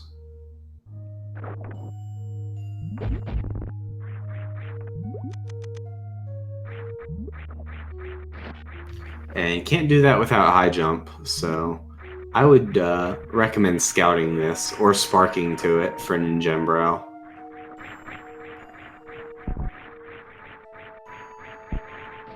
Just Yeah, and oh, he barely doesn't get hit by the Totori there. Ash, you're getting the quick grapple set up for Dragon. Yeah, it's gonna save him some time. It was a nice kill. And ninjembro, ooh, using some running strats to get inside that door frame to get his jump. As he goes up to check Beach. Probably will grab his mail upgrade just because, I mean, he's right there.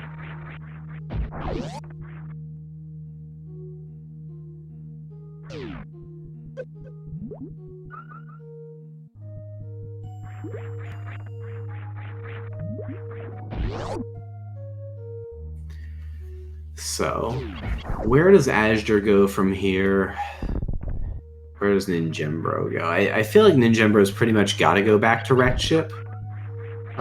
The only thing against it will be if he's thinking, man, if the answer is Wrecked Ship, I've already lost. I could see like making that sort of speculative skip. But I doubt that, and I think we'll probably see him make those speed booster checks as well, especially Waterway. But for Azder, Ice Palace? I'm thinking Ice is the play, right? Yeah.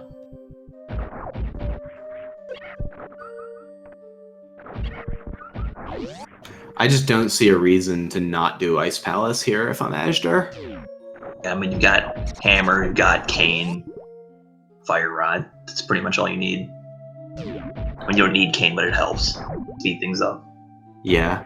Cane is, with the new Ice Palace routing available, suddenly just such a huge item for routing that dungeon efficiently and full clearing it at first opportunity rather than putting it off. Yeah, it used to be Ice is like, even when you can full clear, it's like, you know, I'd really rather just go mode it later. But now with Icebreaker, you can get every item except for Ice Tea in a nice, clean, linear path. That makes it much more appealing to do earlier. Yeah, and so I'm sure we'll see him break his way into the right side of Ice Palace and then get a pretty clean route through. We'll see how the keys fall and everything to route in Ice Tea, but even that is not as bad as it used to be. Oh! There's no bow in first chest. That's very deep in the logic, and unfortunately opens Pendant Pod as like the densest thing behind it.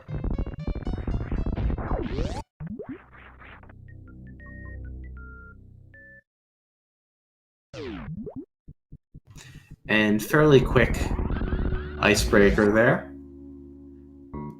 And Ninjembro is going to leave through the back of Meridia, so I do not remember. He is done with it as well. I do not remember if there's an item left in Eastern or not. I think Ninjembro got the an item at the vanilla big key chest when he went through. I'm not sure. I think Azder took the play the whole way, so it was Morph, Power Bombs, and was there something before that?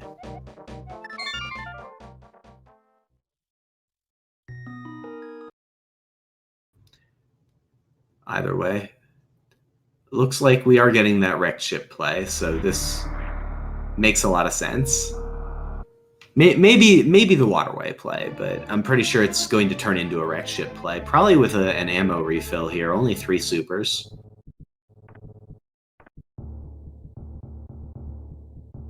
Still haven't seen Front of Gauntlet from either player, so... Yep, and not gonna yet.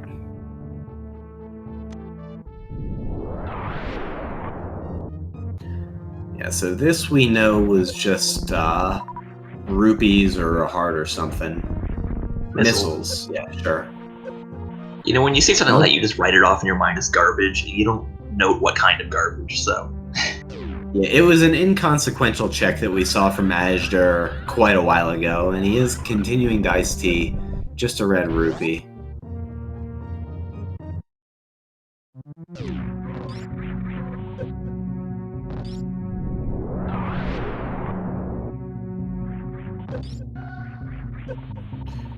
And ninjembro saying, I've got a bunch of E-tanks, 3 of which have health in them.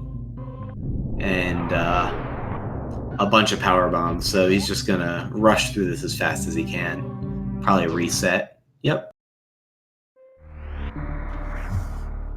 Piece of Heart is an easy reset there from front of Gauntlet. Now we'll see, is it Wreck Ship or is it Waterway and Climb Supers? Probably Wreck Ship by virtue of being a crystal or a boss that he has to complete. I mean, it is a crystal. Yeah. There's 11 crystals. You got to go get them all. It's very useful to think of things just in those terms. Super Metroid has 4 bosses, all of which are always the same crystal layout.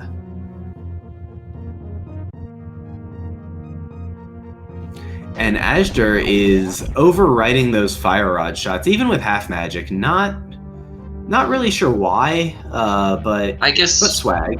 Just so he can go wild with the fire rod against Cold Stare. It's the fastest form of damage with just Master Sword as his sword. Yeah, if you can save some shots, helps a little bit.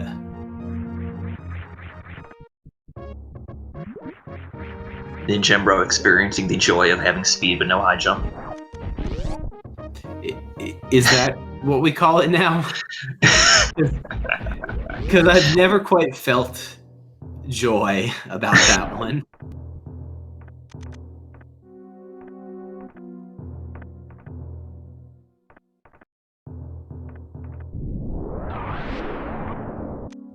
Alright, we're gonna have our 3rd Fantoon fight of the night. So hopefully this one goes better than either of the other 2. Why not? Let's have a great Fantoon from Ninjembro right now. With Charge Plasma, Gravity, and 80 tanks plus reserves, I think he'll be fine. Yeah, so it looks like both runners are setting themselves up to find the items that the other runner has had for, about an hour, a little over an hour now. Yeah, for Asher, it was either pretty much finally do Brim Loop or do Hammerless Pendant Pod. So it's pretty much one pendant dungeon or the other, so he's going for the one with the greater number of items. Yep, makes a lot of sense.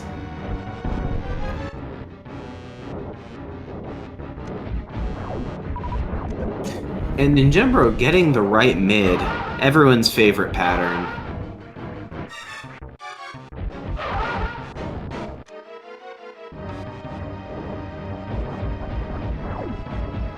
And we're going to find out if that Climb Super location is going to turn out to be relevant for Ninjembro. You know, since Asher has all 4 SM bosses, he could actually route Brim Loop into Torian. Yeah, his loadout's fine. I probably wouldn't, just because there are things you want for Torian still. Like high jump boots would be really helpful. Speed booster obviously really helpful. I don't think that the routing time save is enough to justify doing that bad of a loadout Torian, but it's possible.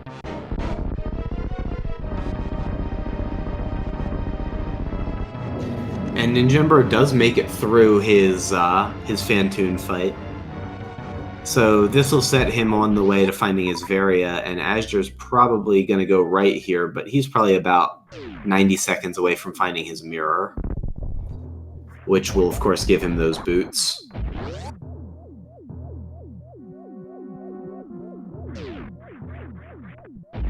So one of the horrifying things that I just realized is that while we're getting pretty close to having all the information we need, we're missing 2 horrifying items to be missing in 2 medallions. And the ice rod. So 3 horrifying items. Yeah, 3 horrifying items even. So yeah, this is like the worst Go Mode -3 you could possibly draw up. So have fun. Yeah, this... And any of them could be on pedestal at this point. Yeah. The pendant dungeons are all entirely beatable. So Go Mode -3, have fun, guys. Except Ninjembro's already turned his mushroom in, so he does not have fun, guys, anymore. Azder should fairly soon, though.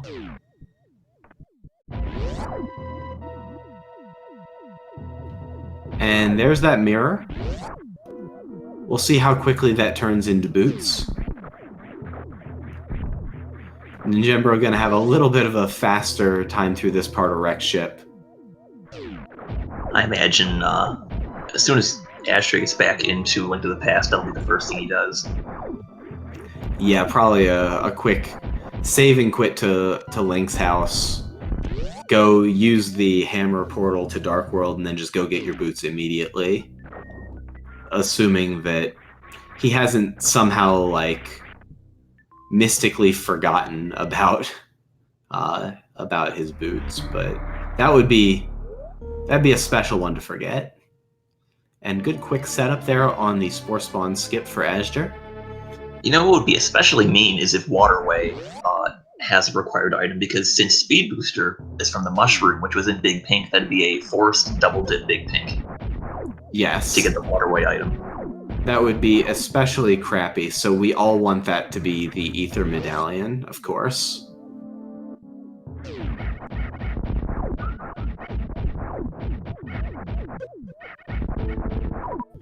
So, what have we found so far behind Speed Booster? Nothing, right? Right. We had... Yeah, back of Meridia wasn't anything, Croc wasn't anything, back of Meridia was in Logic without. Speed Booster's fairly deep in the Logic. I'm like... I'm watching that Speed Booster location, I'll say that.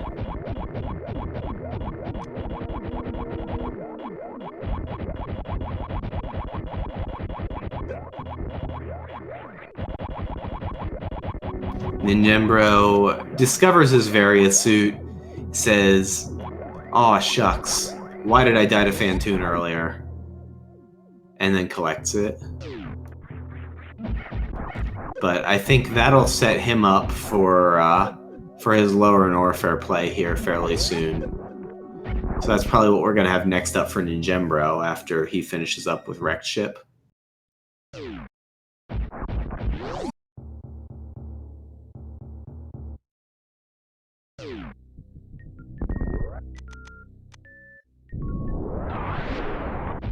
Look, yeah. Blueberries.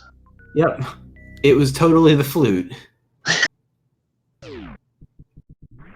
I mean, to be fair, I glanced over and it was on screen for about 1 frame before it scrolled off, so I just saw something blue and vaguely round. Yeah, and, you know, that's most flutes I've seen in my life. Ninjembro gets his E-tank. And we're gonna see if he wants to get his reserve tank here. He says, nah, not in. No. Not after just finding Varia. Put the trash can in the trash can.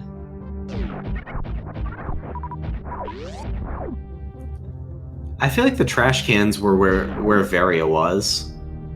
I'm not taking that reserve tank all the way back over to the robot room.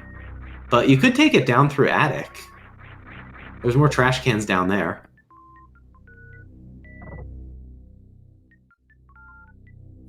But yeah, I'm curious for Azder if he's going to do the boots stuff and skip on the mushroom for a while, or how long it's going to take him to do the mushroom stuff, if it even becomes necessary to do. Mushroom with flute is a pretty quick check, but it just depends if he prioritizes other things. Yeah, I just know, like, I've gotten speed booster in the same room where I got, like, a hype cave where I also got, like, hammer or something, and then just straight forgot about my speed booster checks out of prioritizing the other big item I found. And so it's a little bit of a trap finding mushroom against finding mirror in sort of the same spot.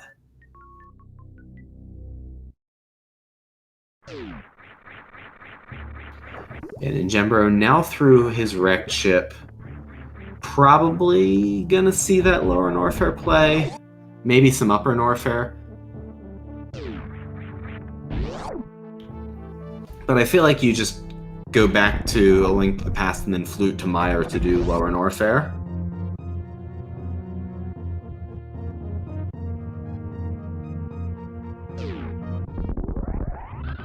Yeah, when you find Varia a bit later and you have a good loadout for Lower Norfair, you'll typically do that because Lower Norfair routes directly into Bubble Mountain on the exit, so the routing works out a little nicer. Exactly. Although his loadout's not perfect. No high jump boots, no screw attack, no space jump, which are 3 movement items which really do make a big difference in in Super Metroid for Lower Norfair. Looks like we're getting a Torian play from Azder. So okay, he is deciding that the routing and just, you know, knocking this out now is worth the gamble against possibly having speed booster or high jump.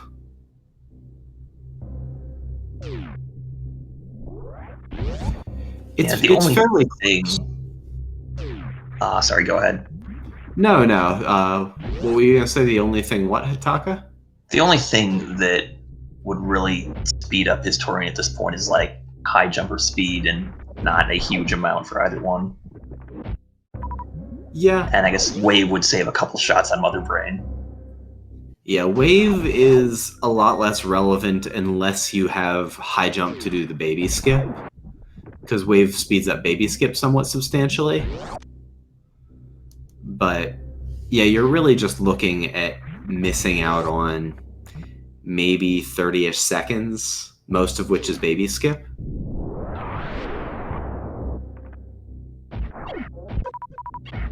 And looks like ninjembro is setting himself up for that route straight to Croc. We'll see if he does Croc on his way to Lower Norfair. For him, Croc is fully in logic. We know it's absolute garbage, but I wouldn't blame him for making the play. Yeah, that's another good routing option for Norfair, is you start with Croc and then do LN to Bubble Mountain in a nice big loop. Yeah, so nice choice here. He's going to take the Croc save after opening the door, and that's going to let him reset out from doing his Croc checks. And so that'll save him a little bit of time in travel when it's nothing down here. Let him go straight over to Lower Norfair.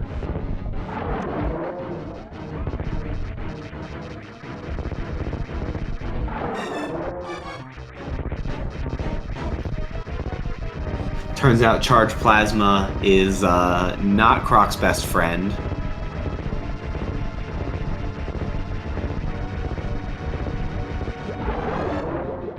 No, he's just scooting right on out of there. Does not like that.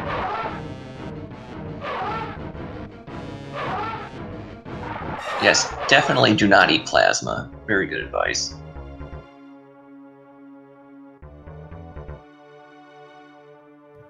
But Plasma's really good at sanitizing, and I've heard that things that are good at sanitizing you're supposed to eat. So I don't know. I don't know if I believe you, Hitaka. Well, I mean, you don't eat the plasma directly, though. Like, you don't put it in your mouth. But it sanitizes things. Yeah, well, if you put it in your mouth, it will sanitize your mouth. That's true. Yeah, that's how things work.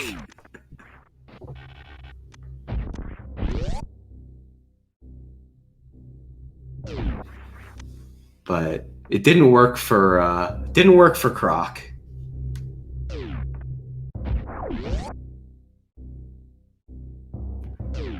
Azder is on to his Mother Brain 2 fight. That's 30 charge shots with Ice Plasma.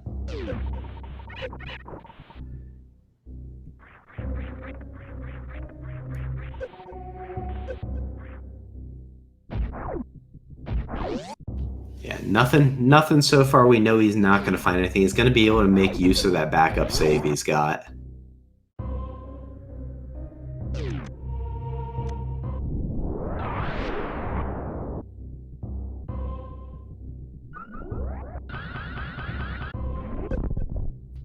And we're going to miss that ledge a little, but not going to miss out on those supers too much. And jumping at the top of the ramp, he's going to be able to make that. This is still a very low super count for this point in the seed, but with Charged Plasma, they don't care.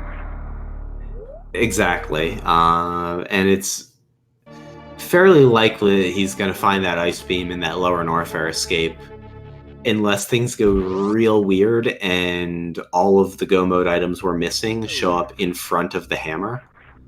Although we know that that bow is first chest in Ice Palace, so it's very, very unlikely that he's not still looking for stuff when he's on his way out of Lower Norfair.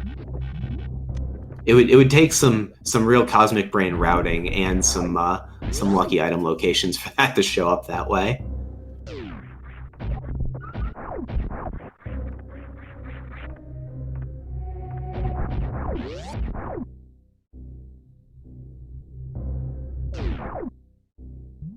Seeing a stand-up glitch on Azder's side.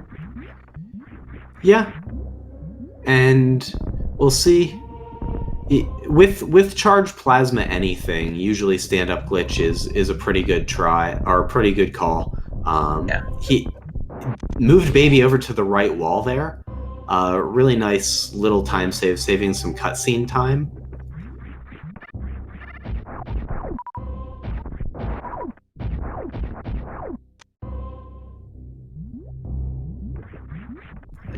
Probably managed to save order of like 12 to 15 seconds with that execution on stand-up. So, you know, largely a free time save if you know what you're doing.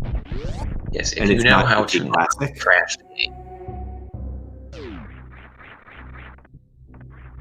And you know, another little time save here is that the escape timer doesn't trigger if you're doing Super Metroid first, which means that there's just not all the lag from generating that timer on the screen, and so actually moving through the escape rooms, A, feels really weird, and then B, is faster. Yeah. You wouldn't think just having a bunch of numbers on screen would make that much lag, but I guess on top of all the explosions, it just adds up.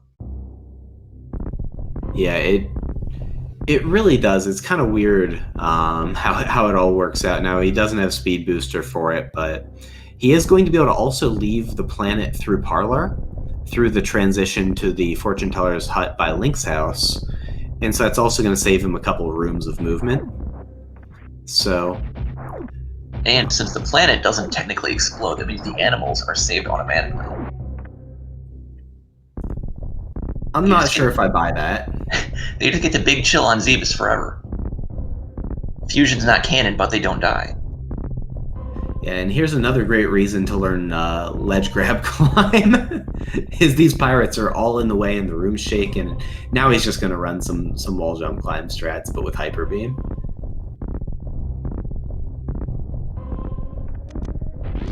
And sure enough, right back to A Link to the Past. So, Azder, you've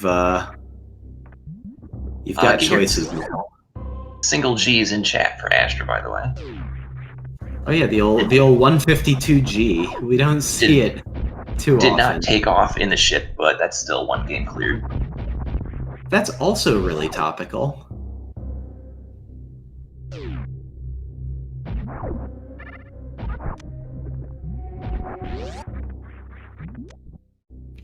Yeah, it looks like we have a swamp play.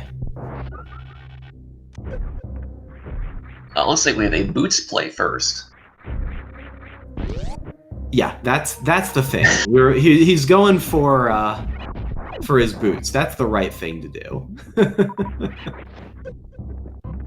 And then I wouldn't be surprised to see Swamp. It is the second red crystal, and just an item-dense dungeon in general. Yeah. Swamp, another one that Kane of Samaria Tech has drastically changed the ease of a full clear. So it's really just about when Swamp becomes available, go do Swamp.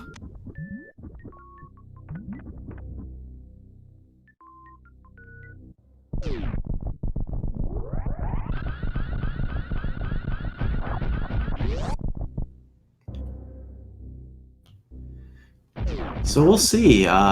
If Swamp has an interesting piece of progression here, I think we probably end up seeing Azder chase that. So we'll see when he gets back to that mushroom, or if he gets back to that mushroom. If something turns up at Waterway, I think that's probably ninjembro's best chance here. Otherwise, it looks like Azder's starting to develop a decent lead. Yeah, because he's done with Super Metroid. Waterway is the only thing that's left. So speed doesn't even help him go faster at this point. It just unlocks that one really isolated check.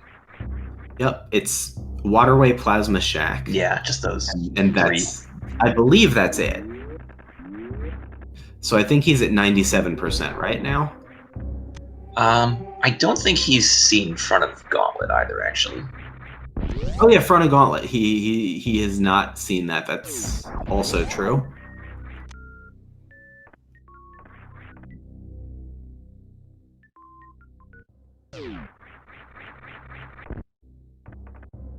But what will Swamp have today?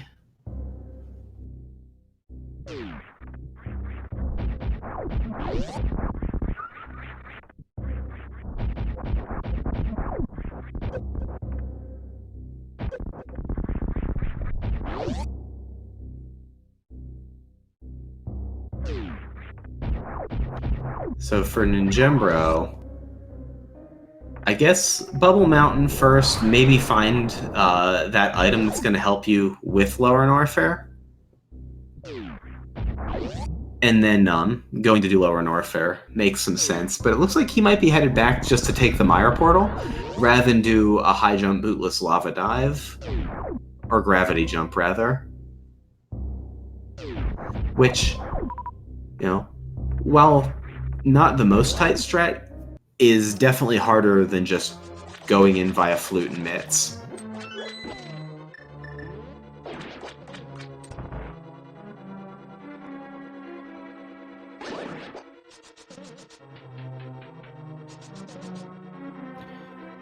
Azder has definitely checked Criteria Powerbomb because we saw it from him first. So I believe Azder's at 96% to follow up on chat for his completion of Super Metroid.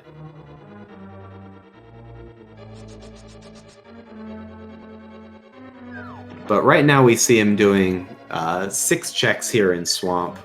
Plus there's an auxiliary 2 checks at Pyramid Fair. So this is really an 8-item play for Azder. So seems very good. Red Crystal Swamp is just really dense. In Ninjembro, choosing to aim up but not crouch is only going to be able to hit GT once, so he's going to lose some time on this fight. He really wants to be crouched while he's doing it. Is Ninjembro one of these dirty no aim down button users? No, he's just a dirty, not familiar with Super Metroid user. Okay, I can excuse that. I mean, this is just something where if he watches this back, just hold down and then use L and R to angle up, and it'll work out better.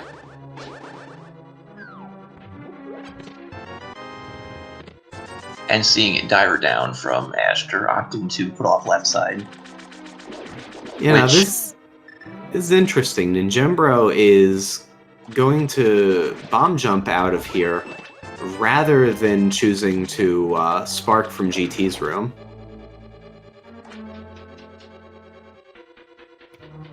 With diver down and 3 items missing, I personally like to do left side first. But maybe he's hoping to the map compasser over there. Yeah. Also, without the big key yet, you could be stuck into just going back into the dungeon anyway. True. The unfortunate part is it complicates the key routing, or you aren't able to get the full potential time save out of the dungeon.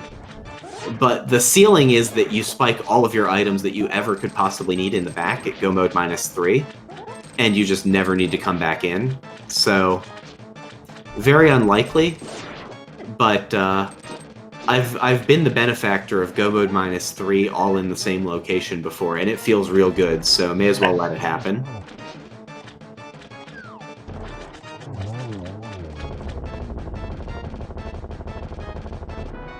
And yeah, big key on Argus. Yeah, there's that big key. That's gonna feel good on that left side skip.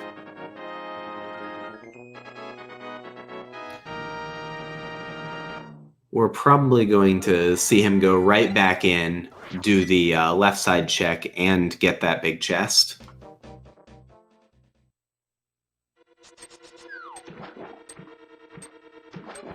Ninjembro, meanwhile, is bomb jumping up worst room in the game. You know, it's not that bad of a loadout for this room in the sense that he can kill all the pirates pretty easily, so he's unlikely to die, but I kind of think it stands by its name when you have to IBJ. It's just kind of a crappy room to go through. Space jump in, I believe it was Hoda Ruby missiles, and high jump still not found. That's probably just logically required to have to IBJ up there. Yeah. It absolutely is, because I believe that the speed booster exit from GT because you're not supposed to backdoor, although you get in through Mire, but I don't think the speed booster exit is logical. No, I think you have to short charge to make that Shine Spark.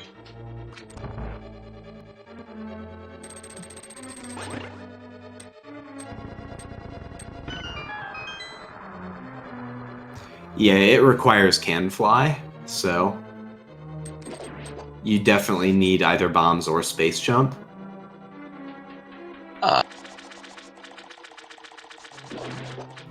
And here comes that left side swamp. So I expect we'll probably see one of our 3 items over here. Hit the crystal switch. Did he not? No, blue is still down. Oh boy. Well, we can correct it. So, sometimes you just lose sight of these things. Yeah, I think we've all done that.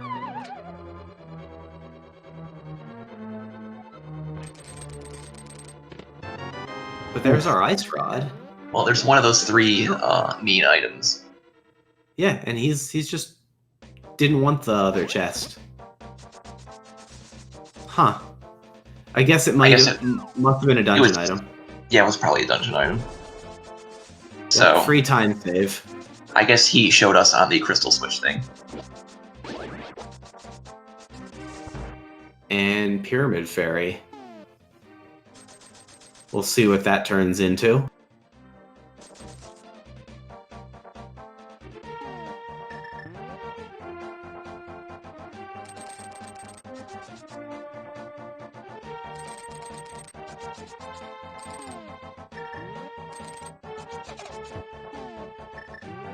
Okay, that was a really nice hammer dash there. I like that a lot from Azder. Very clever.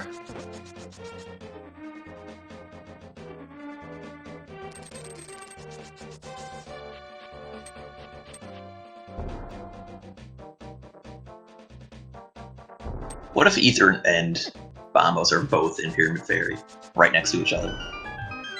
Well, then that would be go mode for Azure, and we're never going to see that mushroom turn in.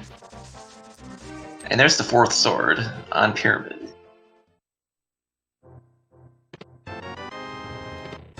And it was actually neither.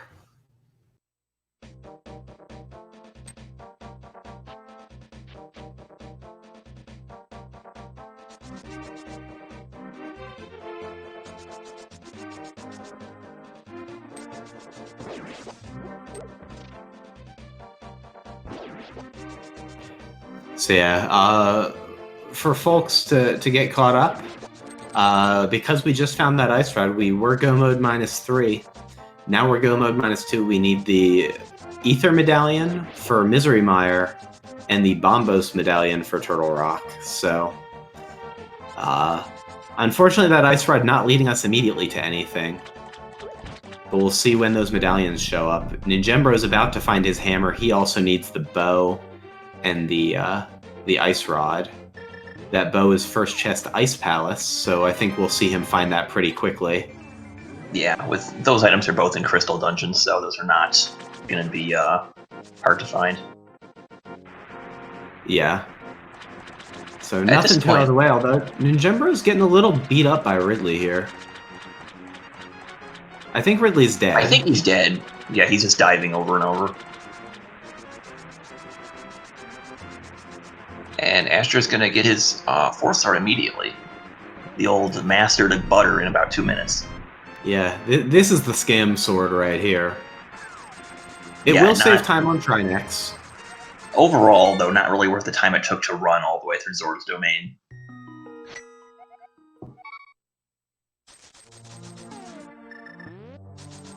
I'm betting at least one of the medallions will be in pod at this point. It doesn't seem unlikely. I'd love to see a pod waterway split, honestly. But I think it's a lot more likely that Bombos pops first and that Ether is in Turtle Rock. That does seem likely.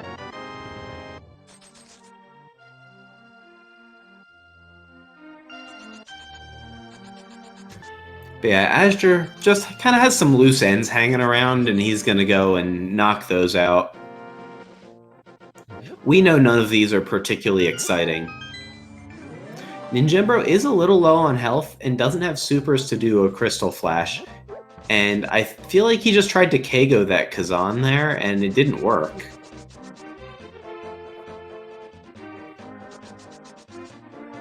Kazan. The spike platforms have names. Oh yeah, they're enemies. They absolutely have names.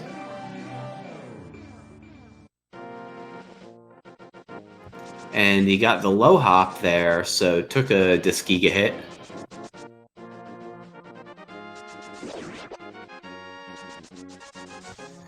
And we're gonna see that Lumberjack ledge. Check the old 206 Classic.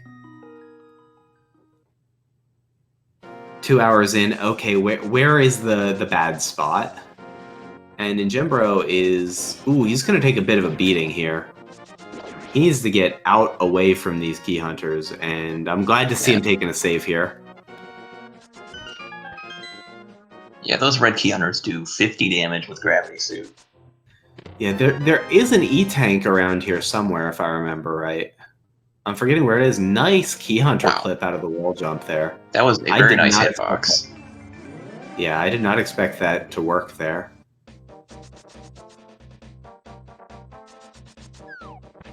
Azder cleaning up various mirror and boots checks.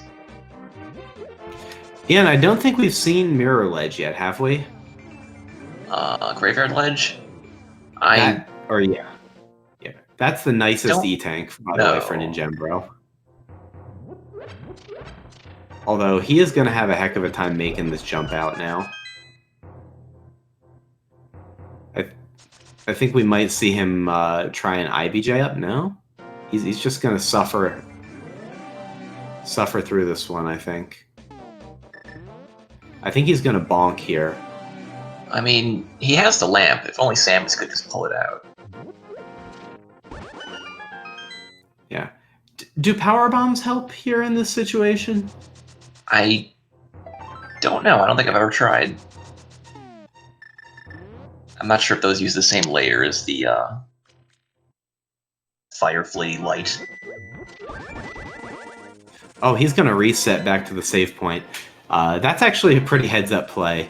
Just make it out, go get that E-Tank, don't kill all the Fire Fleas.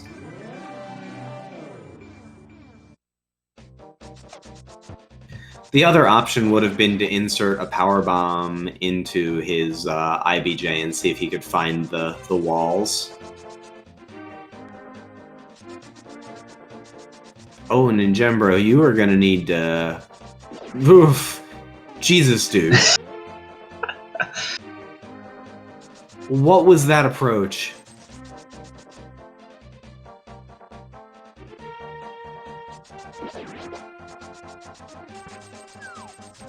Ninjembro, go get the E-Tank, man. No, he's not gonna do it. What are you doing? He's just... This is worse than your Blue Boom skip.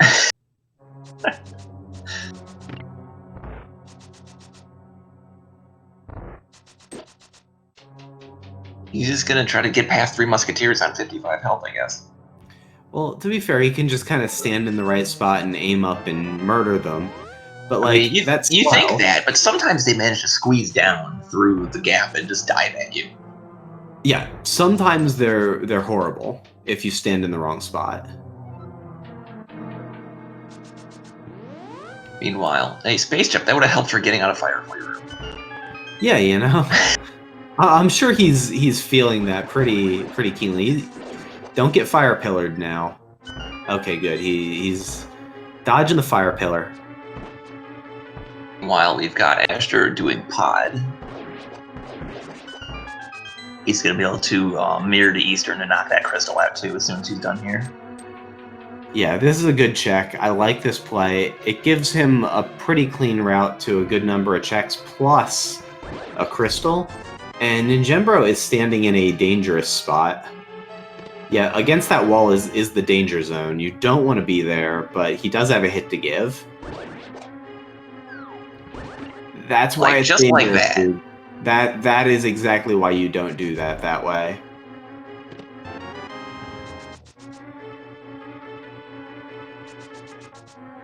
Alright, but he makes it through. As long as he doesn't get beat up by the, what, is it a multi-viola?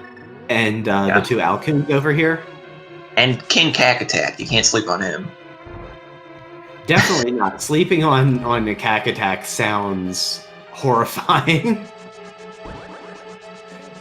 Like a waterbed, initially it sounds alluring, but all the movement gets to you after a while.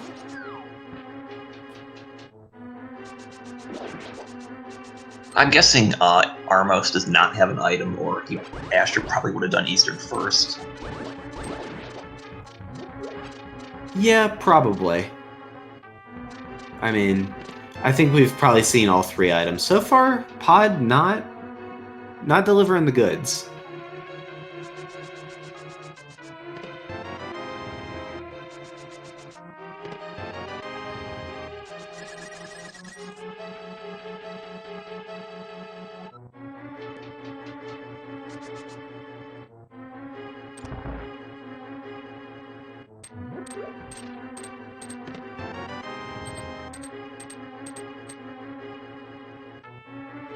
We still have the Dark Maze.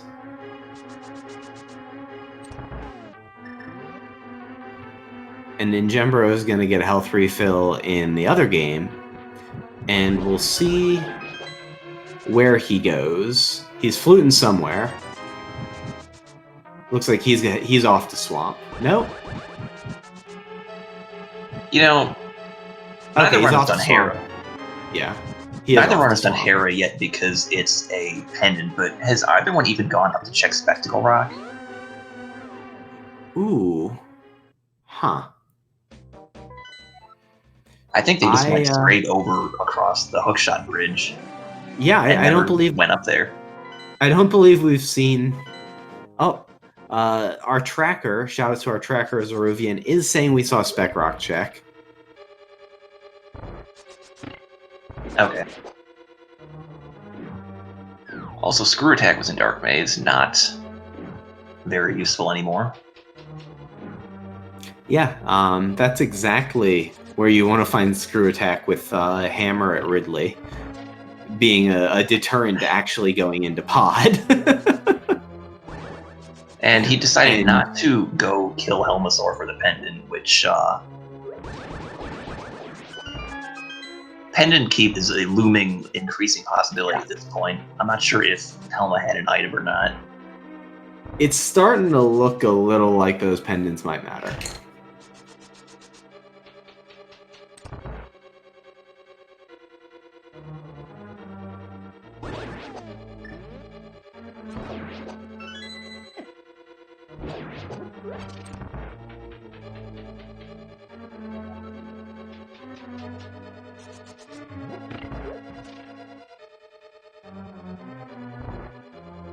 Ninjembro choosing to do Swamp ahead of Ice. So, I think we're going to see him do Swamp and then do Ice pretty immediately. That seems like a pretty reasonable sequence, although we might see the Pyramid Fairy check intervening. Yeah, you'll generally, if they'll do Pyramid Fairy right after Swamp, it just routes together nicely. Yeah, Red Crystal Swamp is always really nice like that.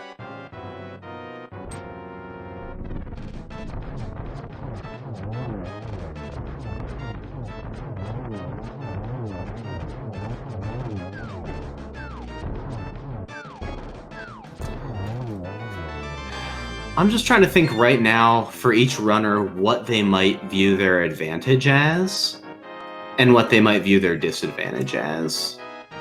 And for Ninjembro, I feel like Varia and Hammer are the things that he has to be most afraid of. For Azder, I feel like he's not too worried about where everything fell. He's been doing a good job of cleaning up that mirror. Yeah. And I thought that might have been the flute to Witch's Hut to check that mushroom, but that's not on the menu just yet. I'm thinking he's going in Desert because that's Mirroring Boots make that full clearable. Mm-hmm. Also, there's the that Spazer sitting at Checkerboard that he's not gotten yet, and hopefully we'll never get. I have a feeling we're rejecting only the going button to see Ninjembro collect his Spazer beam. Just an inkling. Looks like Ninjembro is going to proactively do his left side check. So we'll see him get his Ice Rod. And unfortunately, we know that Big Key is on Argus. But this is going to speed up his routing a little bit, although he did hit the crystal switch, and so he's going to do that extra chest that Azder had the read on.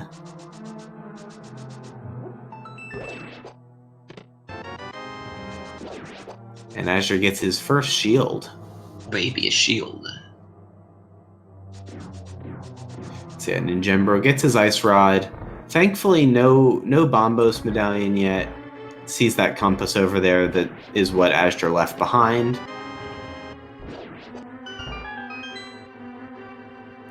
Yeah, we're running low on good stuff to do. Once Ninjembro does Ice, we're going to start to get down to, like, doing Eastern Pod and things. And so right now, Azder just seems to have built up most of a pure lead with the exception of that speed booster potentially, but even at this point, that speed booster isn't likely to play into enough time save for Ninjembro unless he chases like right away and is able to avoid a bunch of full clear stuff behind it. Yeah, I think the only way that speed booster matters is if Waterway is one of the medallions. And I don't think either runner is going to go to that anytime soon. Yeah, if it's like Waterway is a medallion, and then or is Bombos leads to Turtle Rock, or is Ether leads to Bombos or something. I guess Bombos and Meyer with Waterway Ether is probably Ninjembro's best out, assuming he checks it at this point. That has potential to make up that sort of time. And here we have the 218 Agena check. Another SMZ3 classic.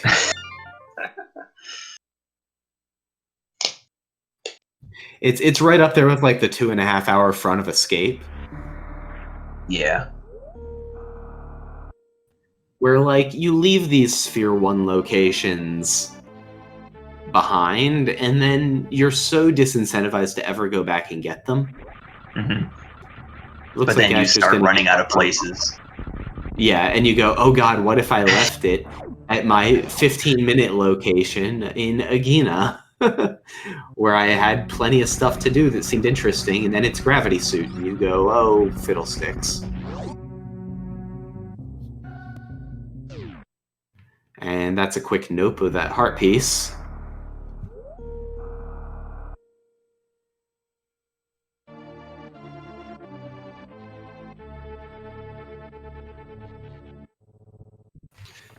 And so, I guess we're going to see Azder go back to A Link to the Past. Yeah, I think that was just a one-item play. Yeah, it was. If he had Speed Booster, he could have gone to Waterway now too, but he still hasn't turned in that mushroom. Yeah, that gauntlet play's a weird choice. I'm surprised to see that routed in right there. It might have just been weighing on his mind that he left it. A lot like that route back into Skull Woods wasn't very efficient. Nice stair climb there, Yeah. with the hook shot from Azder. And now, finally seeing a Hera play. You know, considering this is Green Pendant and it's a relatively quick dungeon, I'm actually a little surprised it's been put off this long. Yeah, I think it was just... Well, for Azder, it was not having the mirror or the hammer when he was up here. For Ninjembro, I think it was just the allure of the hook shot was too great. But we're probably going to see this get Green Pendant into a Spike Cave check. And I'll tell you what, Spike Cave has been hot lately, man. Spike Cave has been getting people real good. It's definitely one of those places it's easy to either forget about or isolate and just never get back to. And there's Bombos. Yep. That's going to be right to Turtle Rock. Yeah, he just mirrored out and is going straight over there. Yeah, I mean, why not? You do the beatable crystal. Mm-hmm. Then, if you still gotta, yeah, you just go back and you finish Hera for the other item. It's not like you're far away. Yep. But yeah, this is 100% the right call, abandoning Hera right there. It's a rare instance where I feel like just about everybody's going to abandon their dungeon with items still in it.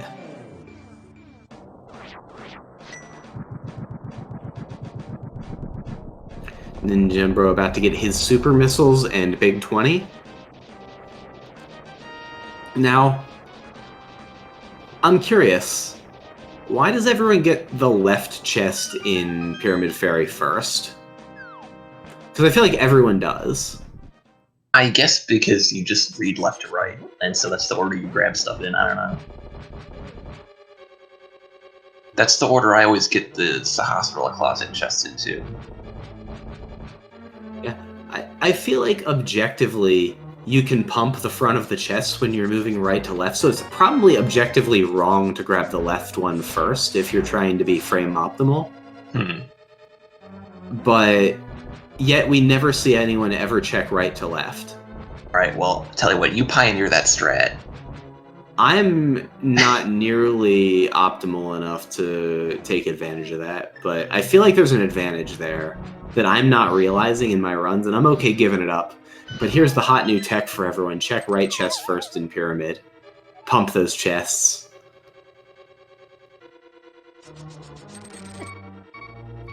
Ooh. Azder is low on health here. Might just take a death on the spike roller, yeah.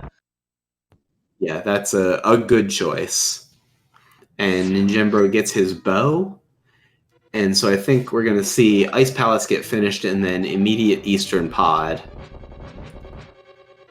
But the path to an advantage, because he has productive things to be doing, just it's a little difficult to see where this goes right for him.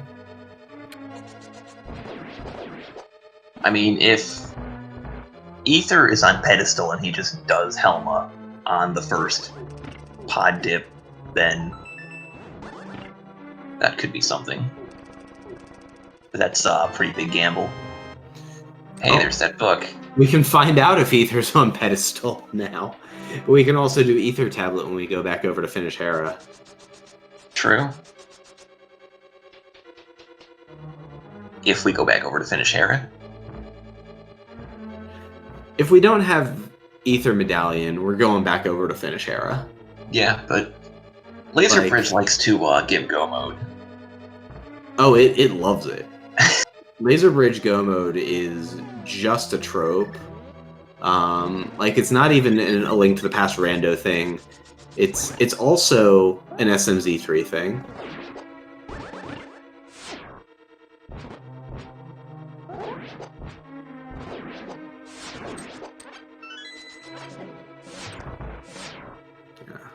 Azder using some Gold Sword strats there on the Hokubokus. Good to see. Vanilla Big Is that what the Pokies are called? Yeah, they're Hokubokus. Huh.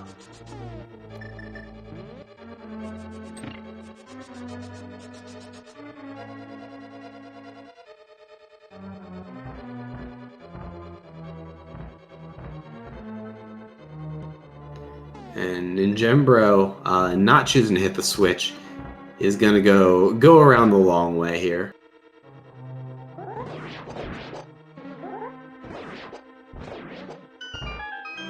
Yeah, look how easy the gold sword cleans those guys up. Yeah, I guess you don't even have to do spins. Yep, 2 slashes and they're gone. It's great. Ninjembro about to drop into his cold stare fight. And Azder making the big chest check first, go -1, objectively faster than gambling on the Mimic Cave. If you get go mode there, just works out great. Unfortunately, that wasn't it, so he's going to go back and check Mimic Cave. Butter Sword just melting cold stare. Oh yeah, four hits basically. Cold stare just gets locked in a corner, and yeah, that's always a nice fight to have. It is an ice fight to have. It's a required ice fight, in fact, because it gives him a crystal.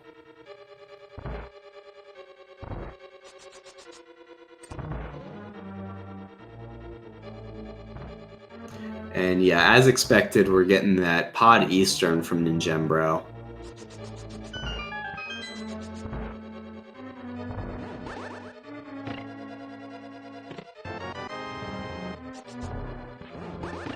Nice roller switch execution from Azder there. Do you hit the switch before you leave roller switch, or do you not?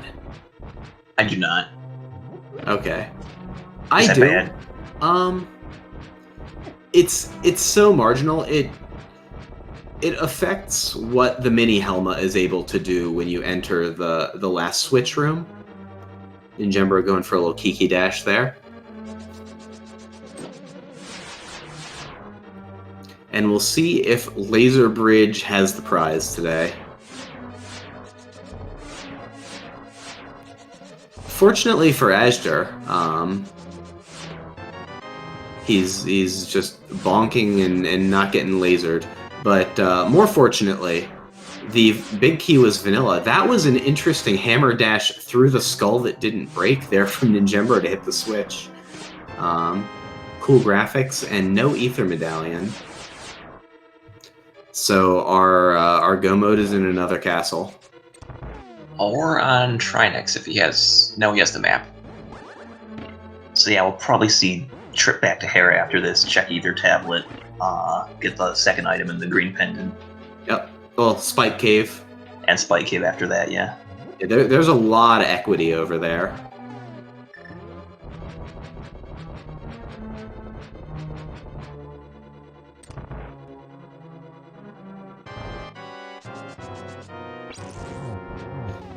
And Azder gonna make use of that gold sword. Oh no! Beefs the 0 cycle. That's okay. No shame in that. I don't even go for it. Zora laughing all the way to the bank with that 500 rupees. Yeah. Not even extracting value. We know Azder can tempered 1-1 on Ganon anyway, so he is going to get almost no value out of that gold sword. Although it did help with the pokies. The Hokubokus. As you called them.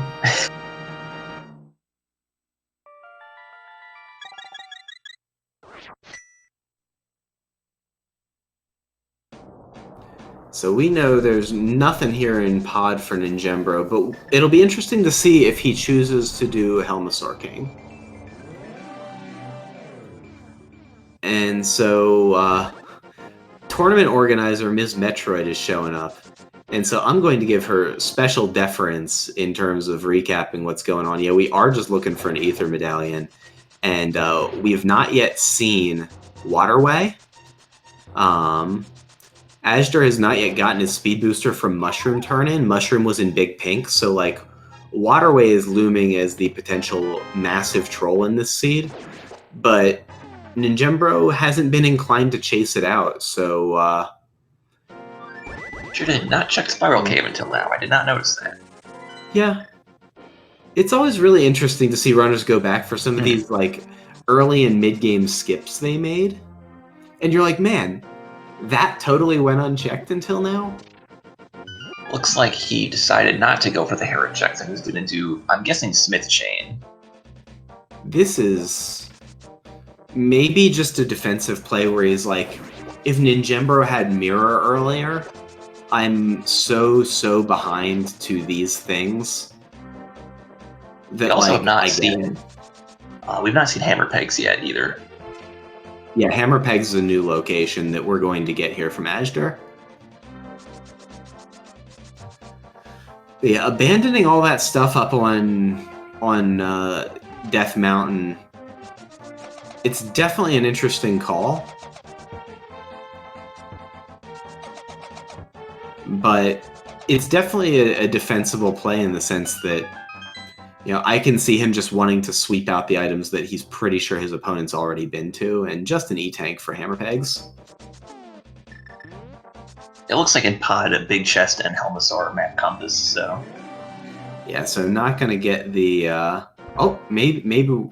Or no, we're getting Eastern. We're in the Light World now. Yeah. I was like, maybe he's thinking better of it going back into Light World Pod. Palace of Lightness. Palace of Lightness. Yep. I feel like the dark rooms in Palace of Lightness, at least in the back, are harder than the dark rooms in Palace of Darkness. Like, for whatever reason, the Igor room, until you have Tempered Sword, for me, tends to go worse than Dark Turtles. Do you do the thing where you, like, stick the arrow in the Igor before waking it up? I try. I don't do that thing. Instead, I, like, shoot the Igor, and then it walks into me, or I miss the Igor. I swear my arrows travel, like, right through that guy. It's a disaster for me every time. I went in there with, like, 9 hearts red mail the other day, and barely made it out alive. Sometimes those, popos, or whatever the little wiggly guys are called, can get in your way, too. Yeah, it's usually not the popos. It's those Igors. They got the strats to sneak up on me. I don't know.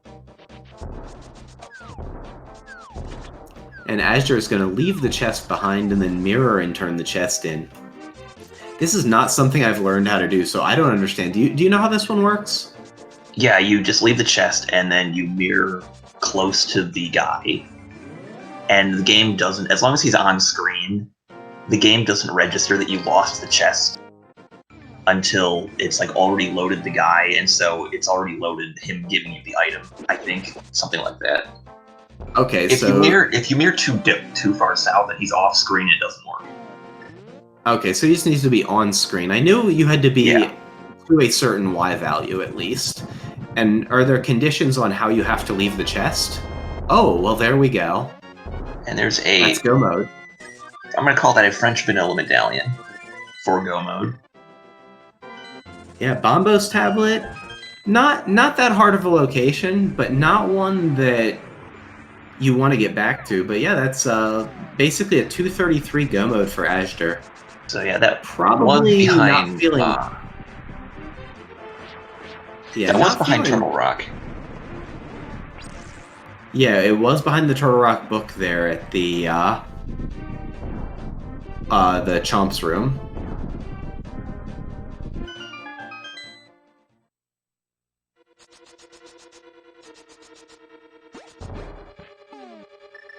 Ninjembro turning in his shovel, getting his super missiles, and going somewhere. Azure with a fairly nice Mire too, especially without sword beams. Half magic showing up big, and Ninjembro is going back for front of escape.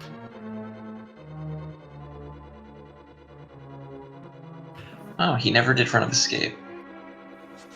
Yeah, it's another That's one right. of those. Oh, runner never did X.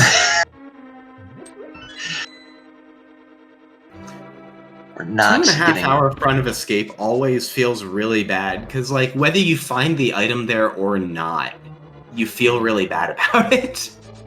If you find the item, you feel bad because I could have had this 2 hours ago. And Yeah, if you how don't long find the was I item, putting it? you feel bad because I just sunk several minutes into this for nothing.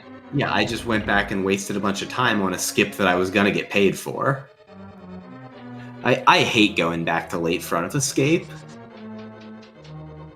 It might be my least favorite early game check to go back and do late.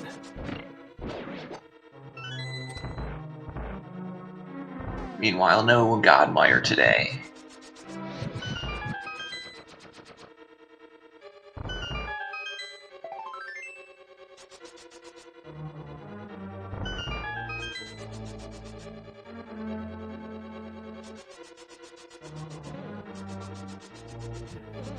Yeah, so just because I'm really interested in learning, and I'm sure at least one person in chat wants the end of that story as well.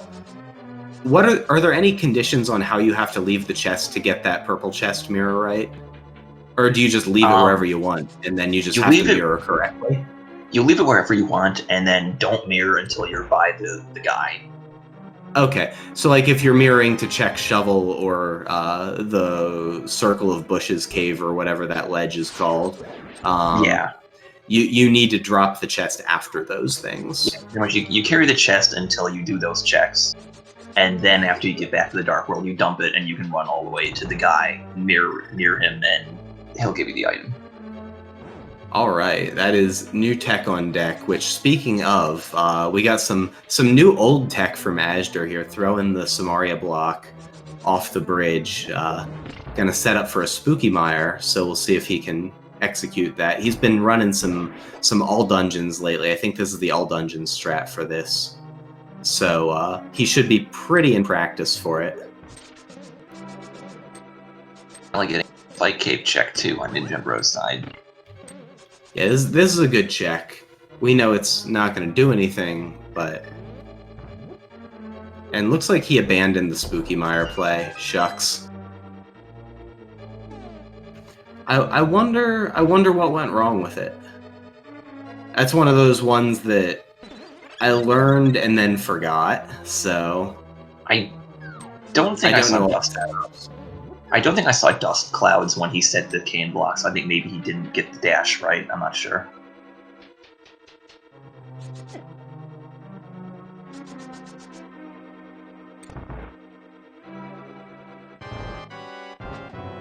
Yeah, so this is a pretty cozy Vitreous. Yeah, Butter Sword just doing all the damage. But yeah, now gonna back up out of the goo. But this is his last crystal, and with Mother Brain already down, he's just got to go to Ganon's tower, kill Aga 2, drop into a pyramid hole, kill Ganon, and he's done. So he's looking like he's probably set for a pretty decent time. And Jembro there finding his Bombos medallion, probably going to go right to Turtle Rock. Mm-hmm.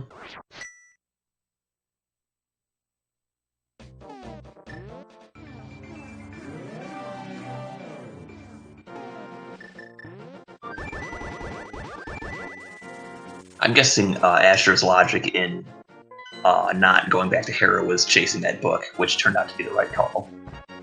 Yeah, I'm Although surprised you don't chase book to Ether Tablet, though. That is true. I guess part of it is because he left Spiral Cave, and it was down to that or Spike Cave. You can only jump off the mountain once without having to climb back up. Yeah, if you really want to get to that Spiral Cave check, like that's the thing with the Spiral Cave versus Spike Cave split, is you really have to do Death Mountain twice in order to nail them both most of the time. But with Turtle Rock open, he's going to take the Turtle Rock portal to get to Dark Death Mountain, as Ninjembro kind of high fives there entering Turtle Rock. Almost, sort of, maybe. The world split high five.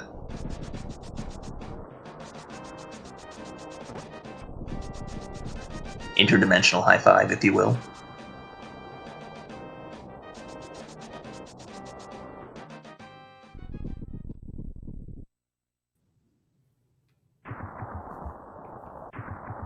Now Azure just gets to enjoy a cutscene. This is exactly what you want at this point in the race, where you're like seeing like, okay, it's 240. Where's my opponent? With the crappy item locations, you don't really worry too much that you might be behind in this one, but like it still doesn't feel good. You're just like watching the SRL channel while these cutscenes go on. Yeah. He's on track for a pretty cozy sub 3 though, so. Yeah. Depending on big key location, I mean, looks like an upper mid to high 2.4x, low 2.5x at worst. And so that's a pretty nice time on a seed that had, quite frankly, some kind of rough locations. Had the early boots tease, where you got to see him and then you couldn't get him for quite a while. Nice Samaria strat there for Chomps. Ninjembro finds his book, which we know is important. He will eventually find out that it's important for his Ether Medallion.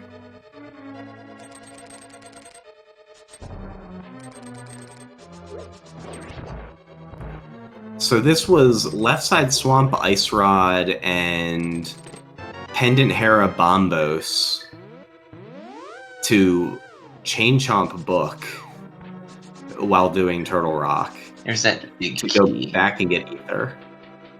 There's that GT Big Key Firebar room. Yeah, fairly early, so should be looking like a good time for Azder. I saw a bunch of numbers in chat. I don't know what that was about.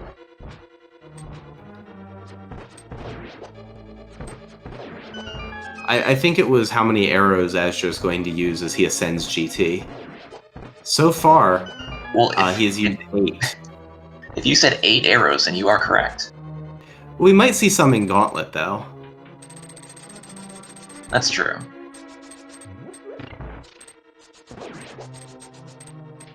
Maybe we see some for Landmo, too. With butter and no silvers, probably not. Probably fire rotted or do butter spins or something. Yeah, that's true. No silvers. Why do we use the NMG Landmo fight, which is notoriously crappy? It's good practice for NMG. With the fire ball guy there. Oh, there's a 9th arrow, 10th arrow.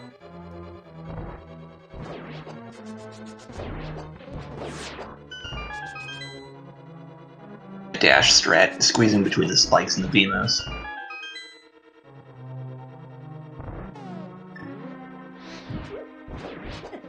You have to fire that fire rod shot like right away, or that red Stalfos is just a jerk. So here, I think I powder the anti-fairy and then go for the gold sword spin strat on Lambo 2 and try and clean up the zero cycle. But looks like Azder is gonna go for fire rod and gold sword. Cleans up 2 of them. The troll short hop from one of them, and another short hop. Worm 2 with the double short hop. What a scumlord.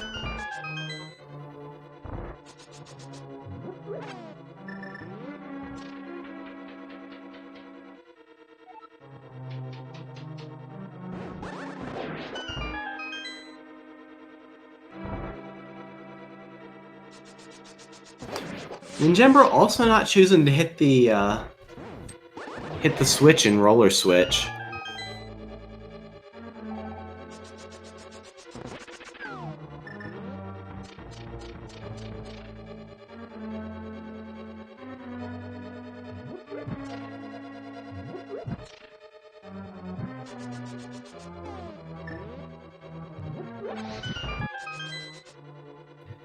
And Ninjembro is obviously going to clear out Laser Bridge, because still looking for that Ether Medallion.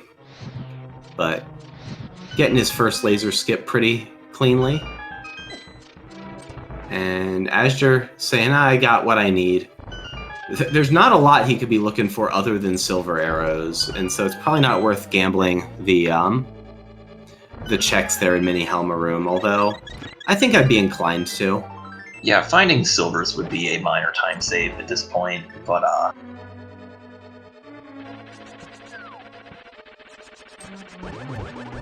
not super likely to find them, somewhat. Yeah, it's just a matter of the cost of the check against the potential time save, and it's almost assuredly negative EV, but I think I might give him a check anyway. Check that last chest for the compass. What's that supposed to do? It shows you on the map where the boss is.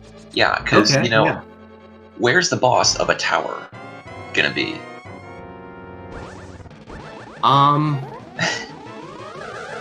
Huh. In the pyramid. Triple. Yeah, that was a very nice. Oh, and the bad the blue ball RNG preventing the 2 cycle. But lining up and cleaning up with the minimum 3 cycle, so yeah, that's nice too. Nice Aggiel considering the double blue balls trying to mess him up. Yeah, hit 6 out of 7.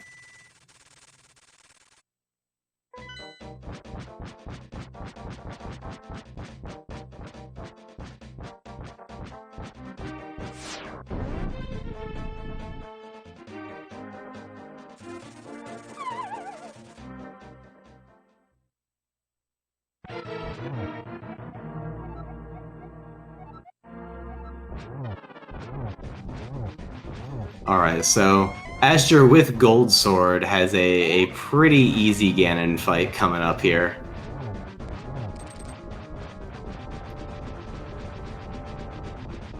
Yeah, Gold Sword, 14 hearts. Blue Mail Cape if he needs it, half magic.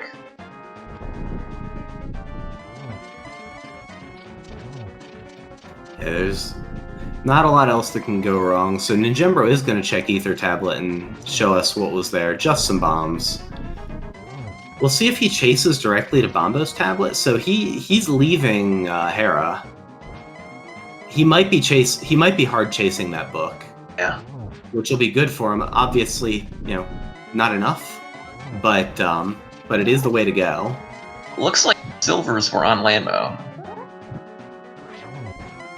Well then.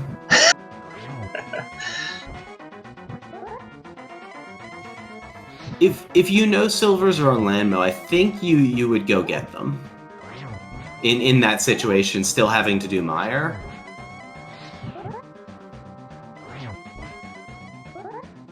I mean, doing Back Desert takes like a minute or so.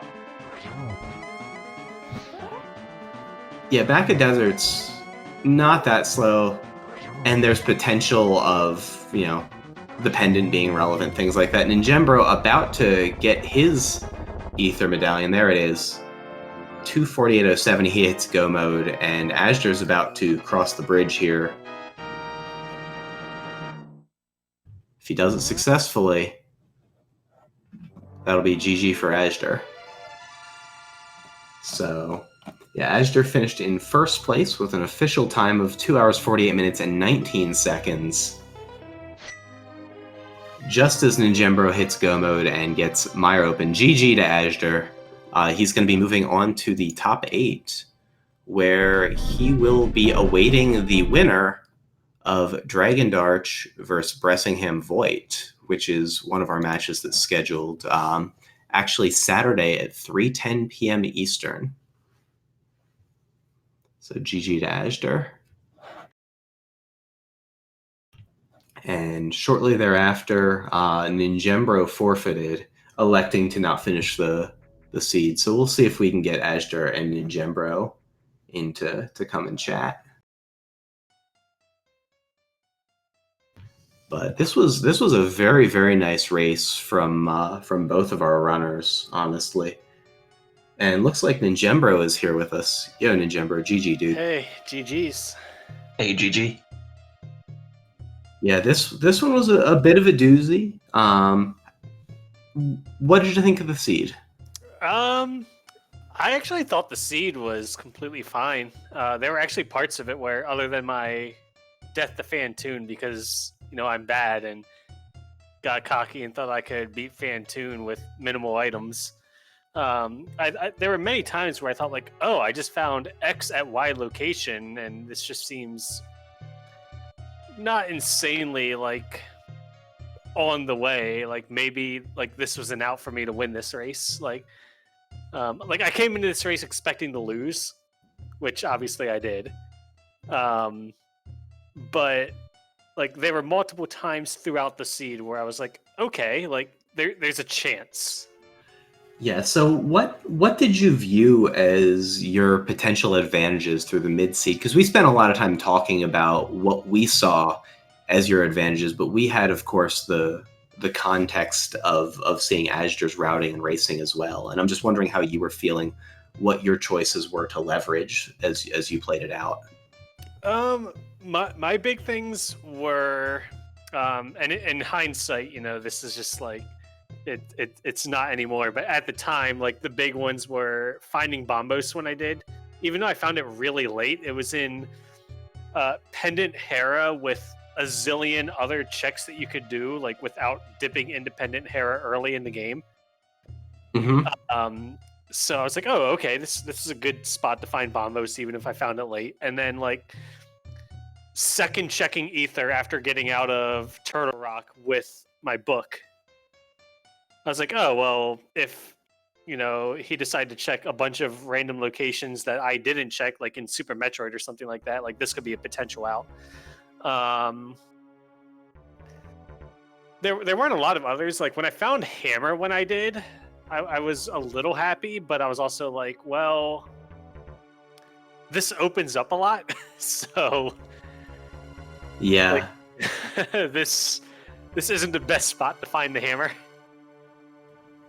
Yeah, Hammer was one that we viewed as kind of a little bit of a disadvantage just because you were late to wreck ship after that Fantoon death, and we thought that you might sort of compensate by hard chasing Hammer a little bit, or at least I thought that you might, just to try and make up a little bit. But the converse is maybe you just split and you say, I don't want anything to be behind Hammer, but it opened up Swamp to Ice to Pod Eastern, and so that kind of set you on a pretty deterministic path. But yeah. Azder's joining us. GG, Azder. GG. Hey, GG, Azder. Yeah, GG. Nice race. Yeah, so Azder. I was just asking ninjembro if there was anything particular he felt was likely his advantage through the seed, and anything that he particularly wanted to try and leverage to win.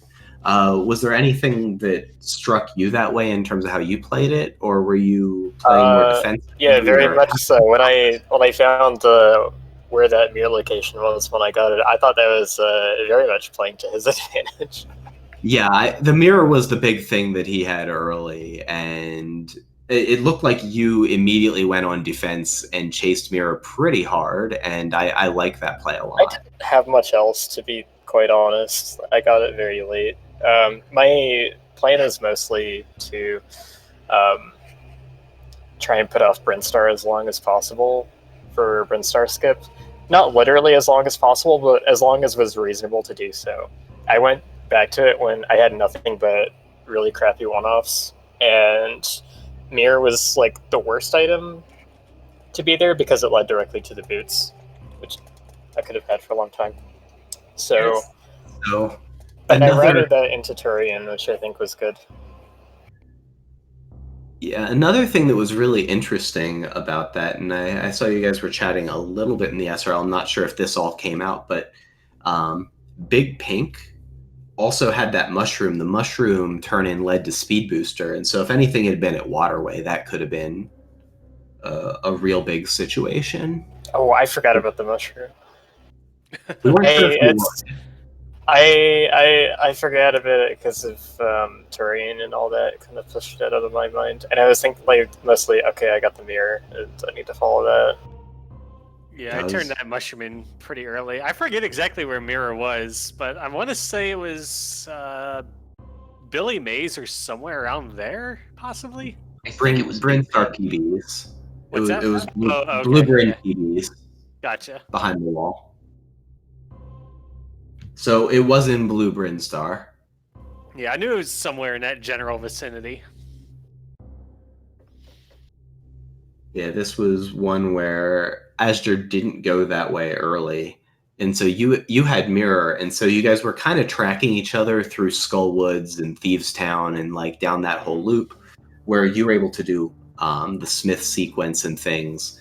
And then when you hit Hype Cave, Azder hit Hype Cave first, found those flippers, and we were just like, okay, well that for ninjembro is immediate boots. And so that was where things really forked for the two of you. And it made for some really interesting storylines because Azder, by virtue of having done early wrecked ship and not taking that Fantoon death, had Varia and ended up Varia to Hammer and kind of had those items where you had Mirror and Boots. Oh, yeah, that was the other thing that made me feel a little possibly slightly ahead was Varia, because like from the one race, maybe two, I can't remember, that I watched of Azder's, like I just remember hearing that he has an apparent like aversion to attic or the top of wreck ship. It's like, oh, maybe he won't go up here. Yeah, that's a little aggressive with grapple where it was. Yeah, true. True. Anyone on that play? I mean, it's not like I need Varia. Yeah, true. That too, but the loadout wasn't the best for it, and you skipped power bombs really early. I forget where was it, like draining the dam. You didn't walk over and grab. Yeah. What was that skip about? It's a slow pickup. I knew I already had power bombs. I wasn't like overly concerned about it. I didn't know when Morph Ball was going to show up. For all I knew, I was going to have like 40 power bombs by the time I found it. Yeah, I mean, it's true. I always grabbed like those first 3 packs, and if I'm feeling really salty about how slow that item pickup is with all the stupid puddle lag and stuff, I just walk over to Agina. Like half the time as I'm like, I'm already headed left. May as well just go the whole way left. I mean, I was still picking up power bombs early, and I had morph bombs when I had 5 PBs. So like, oh yeah, those were early too. So yeah, that was another reason I wasn't concerned about it. Yeah, Ninjembro, I have to ask you about Checkerboard Cave. Yes. Oh, yes. Halfway through Checkerboard Cave, I was like, wait, getting this is literally useless. And I just followed through for the memes. Okay, yeah, I would have been even more angry if you grabbed that and somehow skipped Blue Boomerang again, even though it was like out of a chest. I was like, you know, I'm probably losing this anyway, so let's give something for Maniacal to just be like, what? Oh, I was full tilt. Sorry, You got it. I forgot. Maniacal. No, who's that guy? But yeah, like I do know that plasma and spazer together equals 0. And halfway through that cave, I was like, wait, this is stupid, but I'm already here. Let's just do it for the memes. Fair enough. I mean, no one can take that away from you. Shout out to Solsky for the memes. Something He's a big like memer. that. So, kind of the same way that ninjembro was throughout the seed, like finding things at certain places, being like, okay, I could maybe get the win out of this. When I was finding those same things, I was just like, okay, I could maybe lose out of this, but I mean, maybe not, but I'm probably okay that there's a chance, there's a way that this could have been routed much, luckier than what I did. Yeah, this was a weird seed like that. I will say, like, I was personally really happy with my Link to the Past execution, considering, like, the early game with, like, having absolutely nothing. Yeah, your moth on the first go round in Gembro was really good, and it contrasted quite starkly with an unfortunate, like, Azder had a very nice moth the second go round, but just like the first time moth just scummed him, even though, dude, Azder, your spike dodges in that first fight were absurd. I don't know how you didn't take like 5 hits in those, and it still just wasn't enough, but like both. Yeah, my spike dodges cost me time, because if I had gotten most of them, then I would have died earlier, so they were actually dead. Yeah, they were bad, but they looked real good. You guys are both like MVPs for managing that stupid moth. I was like, I would have turned and just gone south from the portal and stayed the heck out of Skull Woods. And I guess the other thing down there. I forget, wasn't there, like, was there something in Skull Woods that was worth getting? No. Half magic. Okay, half magic. Oh yeah, the big chest that Azder left for like 12 Oh, minutes. yeah, I forgot about it, because, like, that's just what you do when, like, dying to yeah, that's Mothra. right. It was that and, like, a missile pack. Yeah. So, like, I got the big key from the bridge chest, which I was hoping for, like, a better item to fight Moth with. I really shouldn't have gone there early. It was kind of dumb. Because I had gravity and I didn't chase it, because I was just like, I don't want to spend too much time in SM. But then I was like, oh yeah, 6 heart Moth, I can do this. And then I didn't do it, so it felt bad. And I just... But yeah, so I'm getting that bridge item, hoping for something to beef me up a little bit. I get the big key, and I'm like, oh no. And then Moth drops the map, and since I already died once, I wasn't thinking about the big key anymore. And then I realized it, like, once I left the dungeon, once I was in village, and I was just like, oh, I gotta, like, route that in the next opportunity I get. There's gonna be another opportunity for me to come here, and I'm just gonna do it then, because... Yeah. Yeah, I got that, and I was like, man, I really wish I would have had this for Moth. Yep, the half magic and then the immediate Sea House Master Sword. Yeah, I'm like, what is this? Come on, guys. Yeah, that's why I'm pretty sure I shook my head on stream. I'm like, are you serious? Man, is this going to be one of those ones where I'm going to see a clip of you later making really great faces as you execute? Oh no! What was that again? It was the I don't know the name of the rooms, but it was the room right after. Power bombs. Yes. that was a clip for the ages, especially with no sound. Like, I definitely dropped numerous F-bombs during that. Wait, what happened? Yeah, go ahead, Maniacal. Go ahead, bro. Okay, fine. So he was trying to get out of Crocomyre's area off of the little platform that falls down if you stand on it too long with speed booster and no high jump boots. And just like kept not getting the jump height and just like failing to make it up to the ledge to leave Croc's area and getting angrier and angrier about it visibly. And the best part was like, I was eventually like, screw this. I'm just going to use my grapple and get the little thing and grapple over. And then I missed that. And I think that was the part of the clip that was just like me like visibly breaking down and just like dying a lot on the inside. Yeah, so thankfully, you did a lot better this time around with speed but no high jump boots. Well, yes, so I was glad to see that. I now know that all you have to do is not hold the speed button. I did not know that until about a week ago. Yeah, sometimes that's how it goes with weird loadouts and randomizers. Is you learn things after they come up and punish you. Like the bad thing is, like, I've had that be a problem many times in the past, but just did not know that the solution was don't hold run. And I was like, Yeah. oh, it's that easy? Okay. Is that the big take home from this tournament? Yeah, I think so. Okay. Are we going to be seeing more Super Metroid from Ninjembro in the future? It's possible.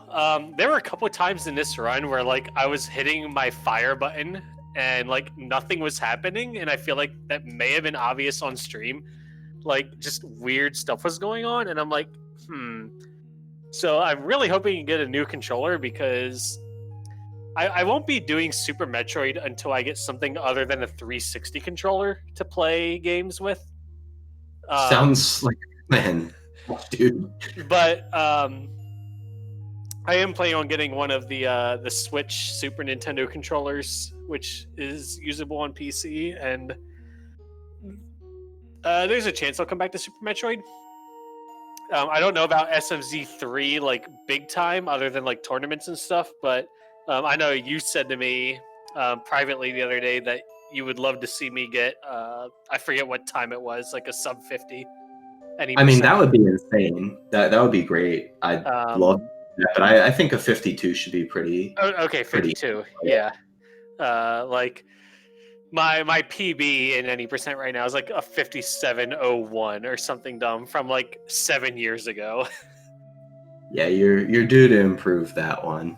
And I feel like I could improve that with like almost no effort if I actually tried. And by improve, I mean like improve a little bit. Like a 52 would be a lot of work, but improving a 5701, I think at this point would be pretty trivial. But yeah, so unfortunately, this is the end of the road in the tournament. But you came in not expecting to make brackets at all, and yeah, I came in not expecting to make brackets. I 2-0'd and then got top 16. Like every win after my first bracket win, so like one win after that, essentially, I was like, oh, I'm not going to win this. So like to get as far as I did, I'm happy with it. So GG, what is next on your plans if not Super Metroid?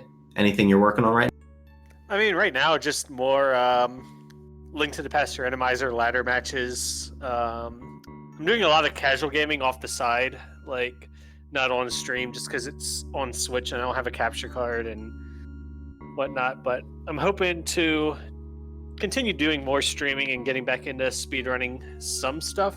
I don't know for sure what yet, but I have some things coming up down the line that hopefully will just keep me streaming on Twitch a little bit more, because up until a month or two ago, I was not streaming much for the last year and a half or so. And I've been streaming a lot more recently and hoping to keep that going forward. Nice. Well, it's good to see. Definitely, everyone, you heard it here. If you haven't yet, give Ninjembro a follow. Also give Azder a follow. We'll be hearing from him again here real shortly. But any last thoughts, Ninjembro, regarding the tournament? No. GG to Azder, and hope you take it down, because I always advocate for whoever beats me in a tournament needs to win the whole thing. So you better win the whole thing. Well, you beat me in the first Link to the Past randomizer tournament, so. Oh, really? Yeah. We were I was in the group that you 4-0'd. I forgot that Desert Torch could have an item in our match, and it was Mets. So. Oh, that was so long ago. Like I literally forgot. Oh yeah, that reminds me of one thing. Asher, how about that gravity suit location? How bad it was. Bring back any memories? No. No. Okay. It would be fitting that he wouldn't remember that one. Oh wait, no, yeah. So I right, okay, yeah, it was the same place, right? Like I searched Shortcut Cave and not Super Bunny in that one because Super Bunny wasn't dense enough, I think. Yeah, okay, yeah.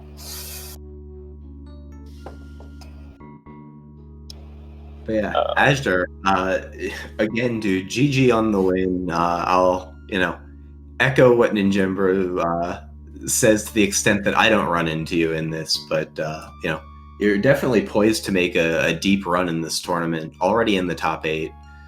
Looking at the winner of Dragon Dart and Bressingham Voight, which is to be played on Saturday. How are you feeling about those potential matchups? Dragon Dark is really a dark horse in this. Like he's been around the SDA community forever. He's been speedrunning forever, but he just does lots and lots of other games. And I was very surprised to see him join a tourney of a combined randomizer for 2 games that he has not run like pretty much whatsoever. But he has been doing very well, and he won his group.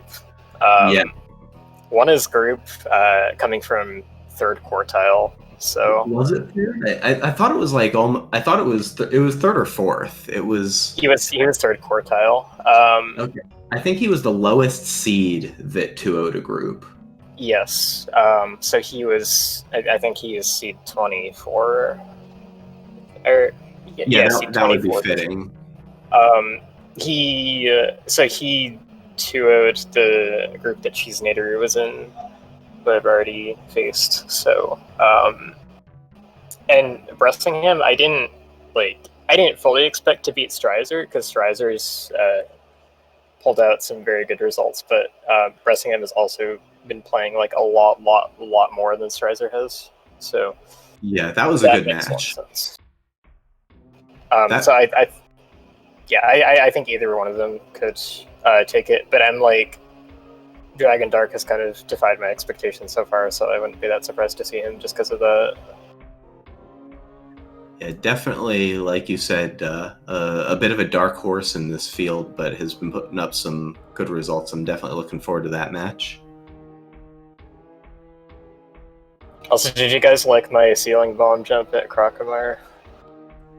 I did see it. It was it wasn't something that I commented on at all, but those ceiling bomb jumps can be tough to set up. So I did enjoy seeing it. I got used to doing it just out of boredom from impossible runs, because makes sense. Getting there without high jump very often. Yeah, it's actually where I learned it. So now I can pretty much do it if I really want to, but... Yeah, are there any places you really think of using it practically? No. No. I feel like it's possible that you might want it for like high jump bootless shack tool entry, as opposed to just a normal bomb jump. It might be easier to ceiling bomb jump across. But otherwise, don't I can't think of a spot. Oh, I can kind of... No, because getting your bomb jump to be in like the vertical center of the room is not really the issue for me. It's the height out of the sand more so. I would actually have a lot of trouble setting up the ceiling bomb jump there because you need to like do it at a particular distance from the ceiling.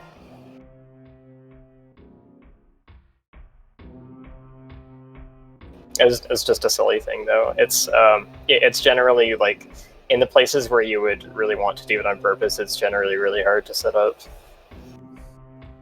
Yeah, like moat comes to mind for moat missile skip, but like that's next to impossible, and it's almost easier to like horizontal infinite bomb jump, which is miserable. Yeah, it's awful because of the ceiling Slope there. The ceiling slope being thingy extending so far over to the right. You have to get a really, like... Yeah, I think you might have to get a last frame jump to actually, like, get the trajectory you need to start the setup for it. I'm not sure. I haven't even tried. I know it would be a struggle. That's one of those ones that I've set up ceiling bomb jumps a couple times, but haven't made it practically useful for me yet. But it is always cool to see. But any other thoughts on this seed, the race, the tournament?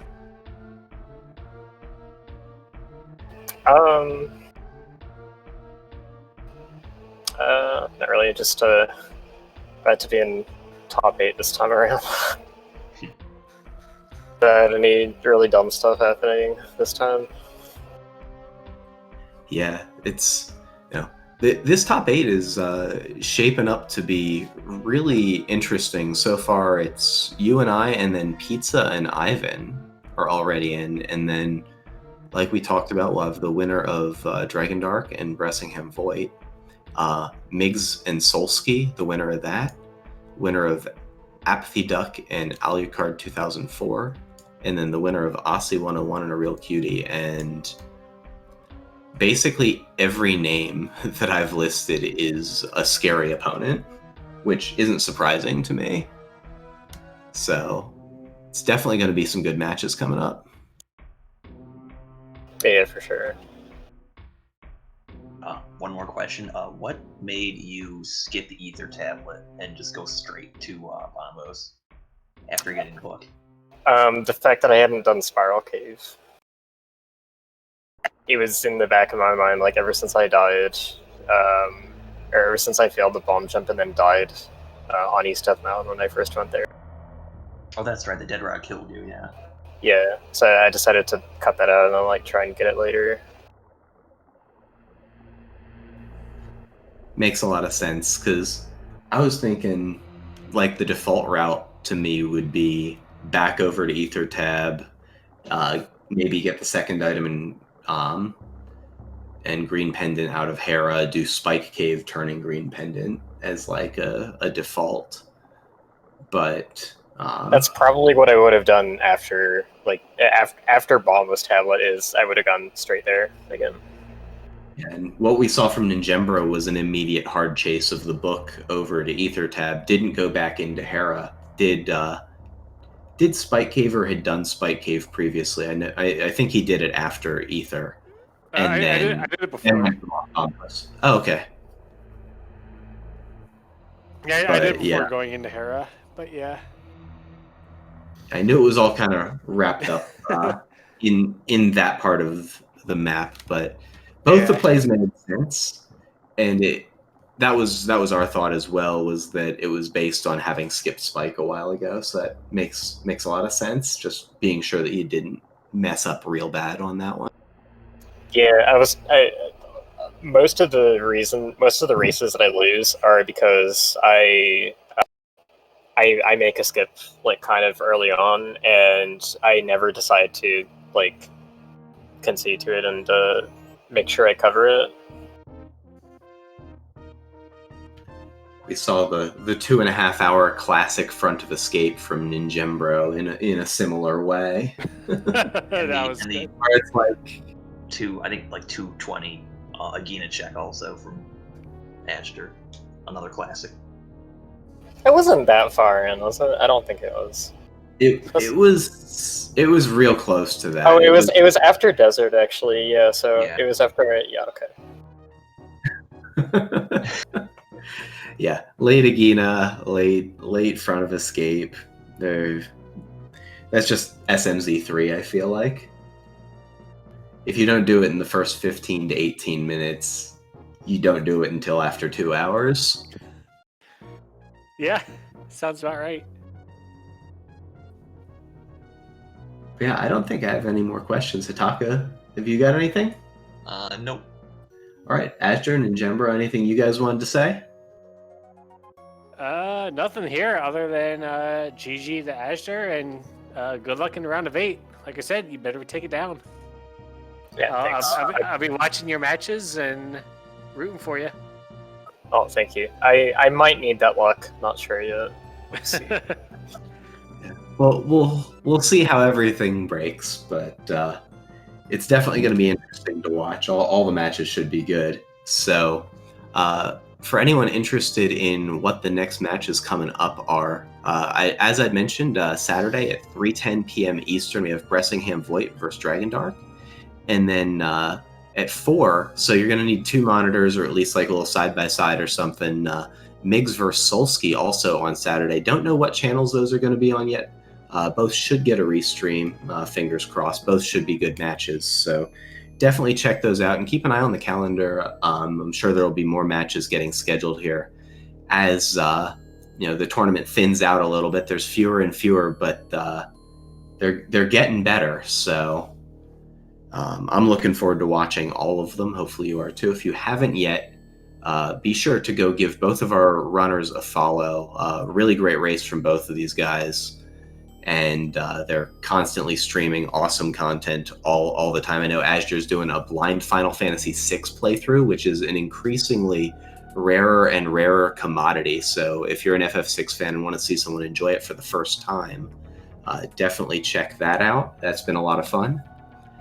And also wanted to take a chance to shout out Rank 1 Global for providing prizes that Azder is now in position to compete for one more win, and he'll be taking home money for the top 4 finish. They are a social network really focused on gaming, where you can set up a profile, tell people what you've been playing, share clips and highlights and things, and network with other people interested in the same or similar games as you. So definitely go check that out. You can see the links below each player's name for their pages if you want to go follow them. But with that, I'm Maniacal, and I'm joined today by Hitaka. I'm going to let Hitaka sign us off for the night. All right. Thanks for watching, and also shout outs to our tracker. I don't know if we gave them a shout out. Zeruvian and everyone else working, volunteering from SpeedGaming, and good night.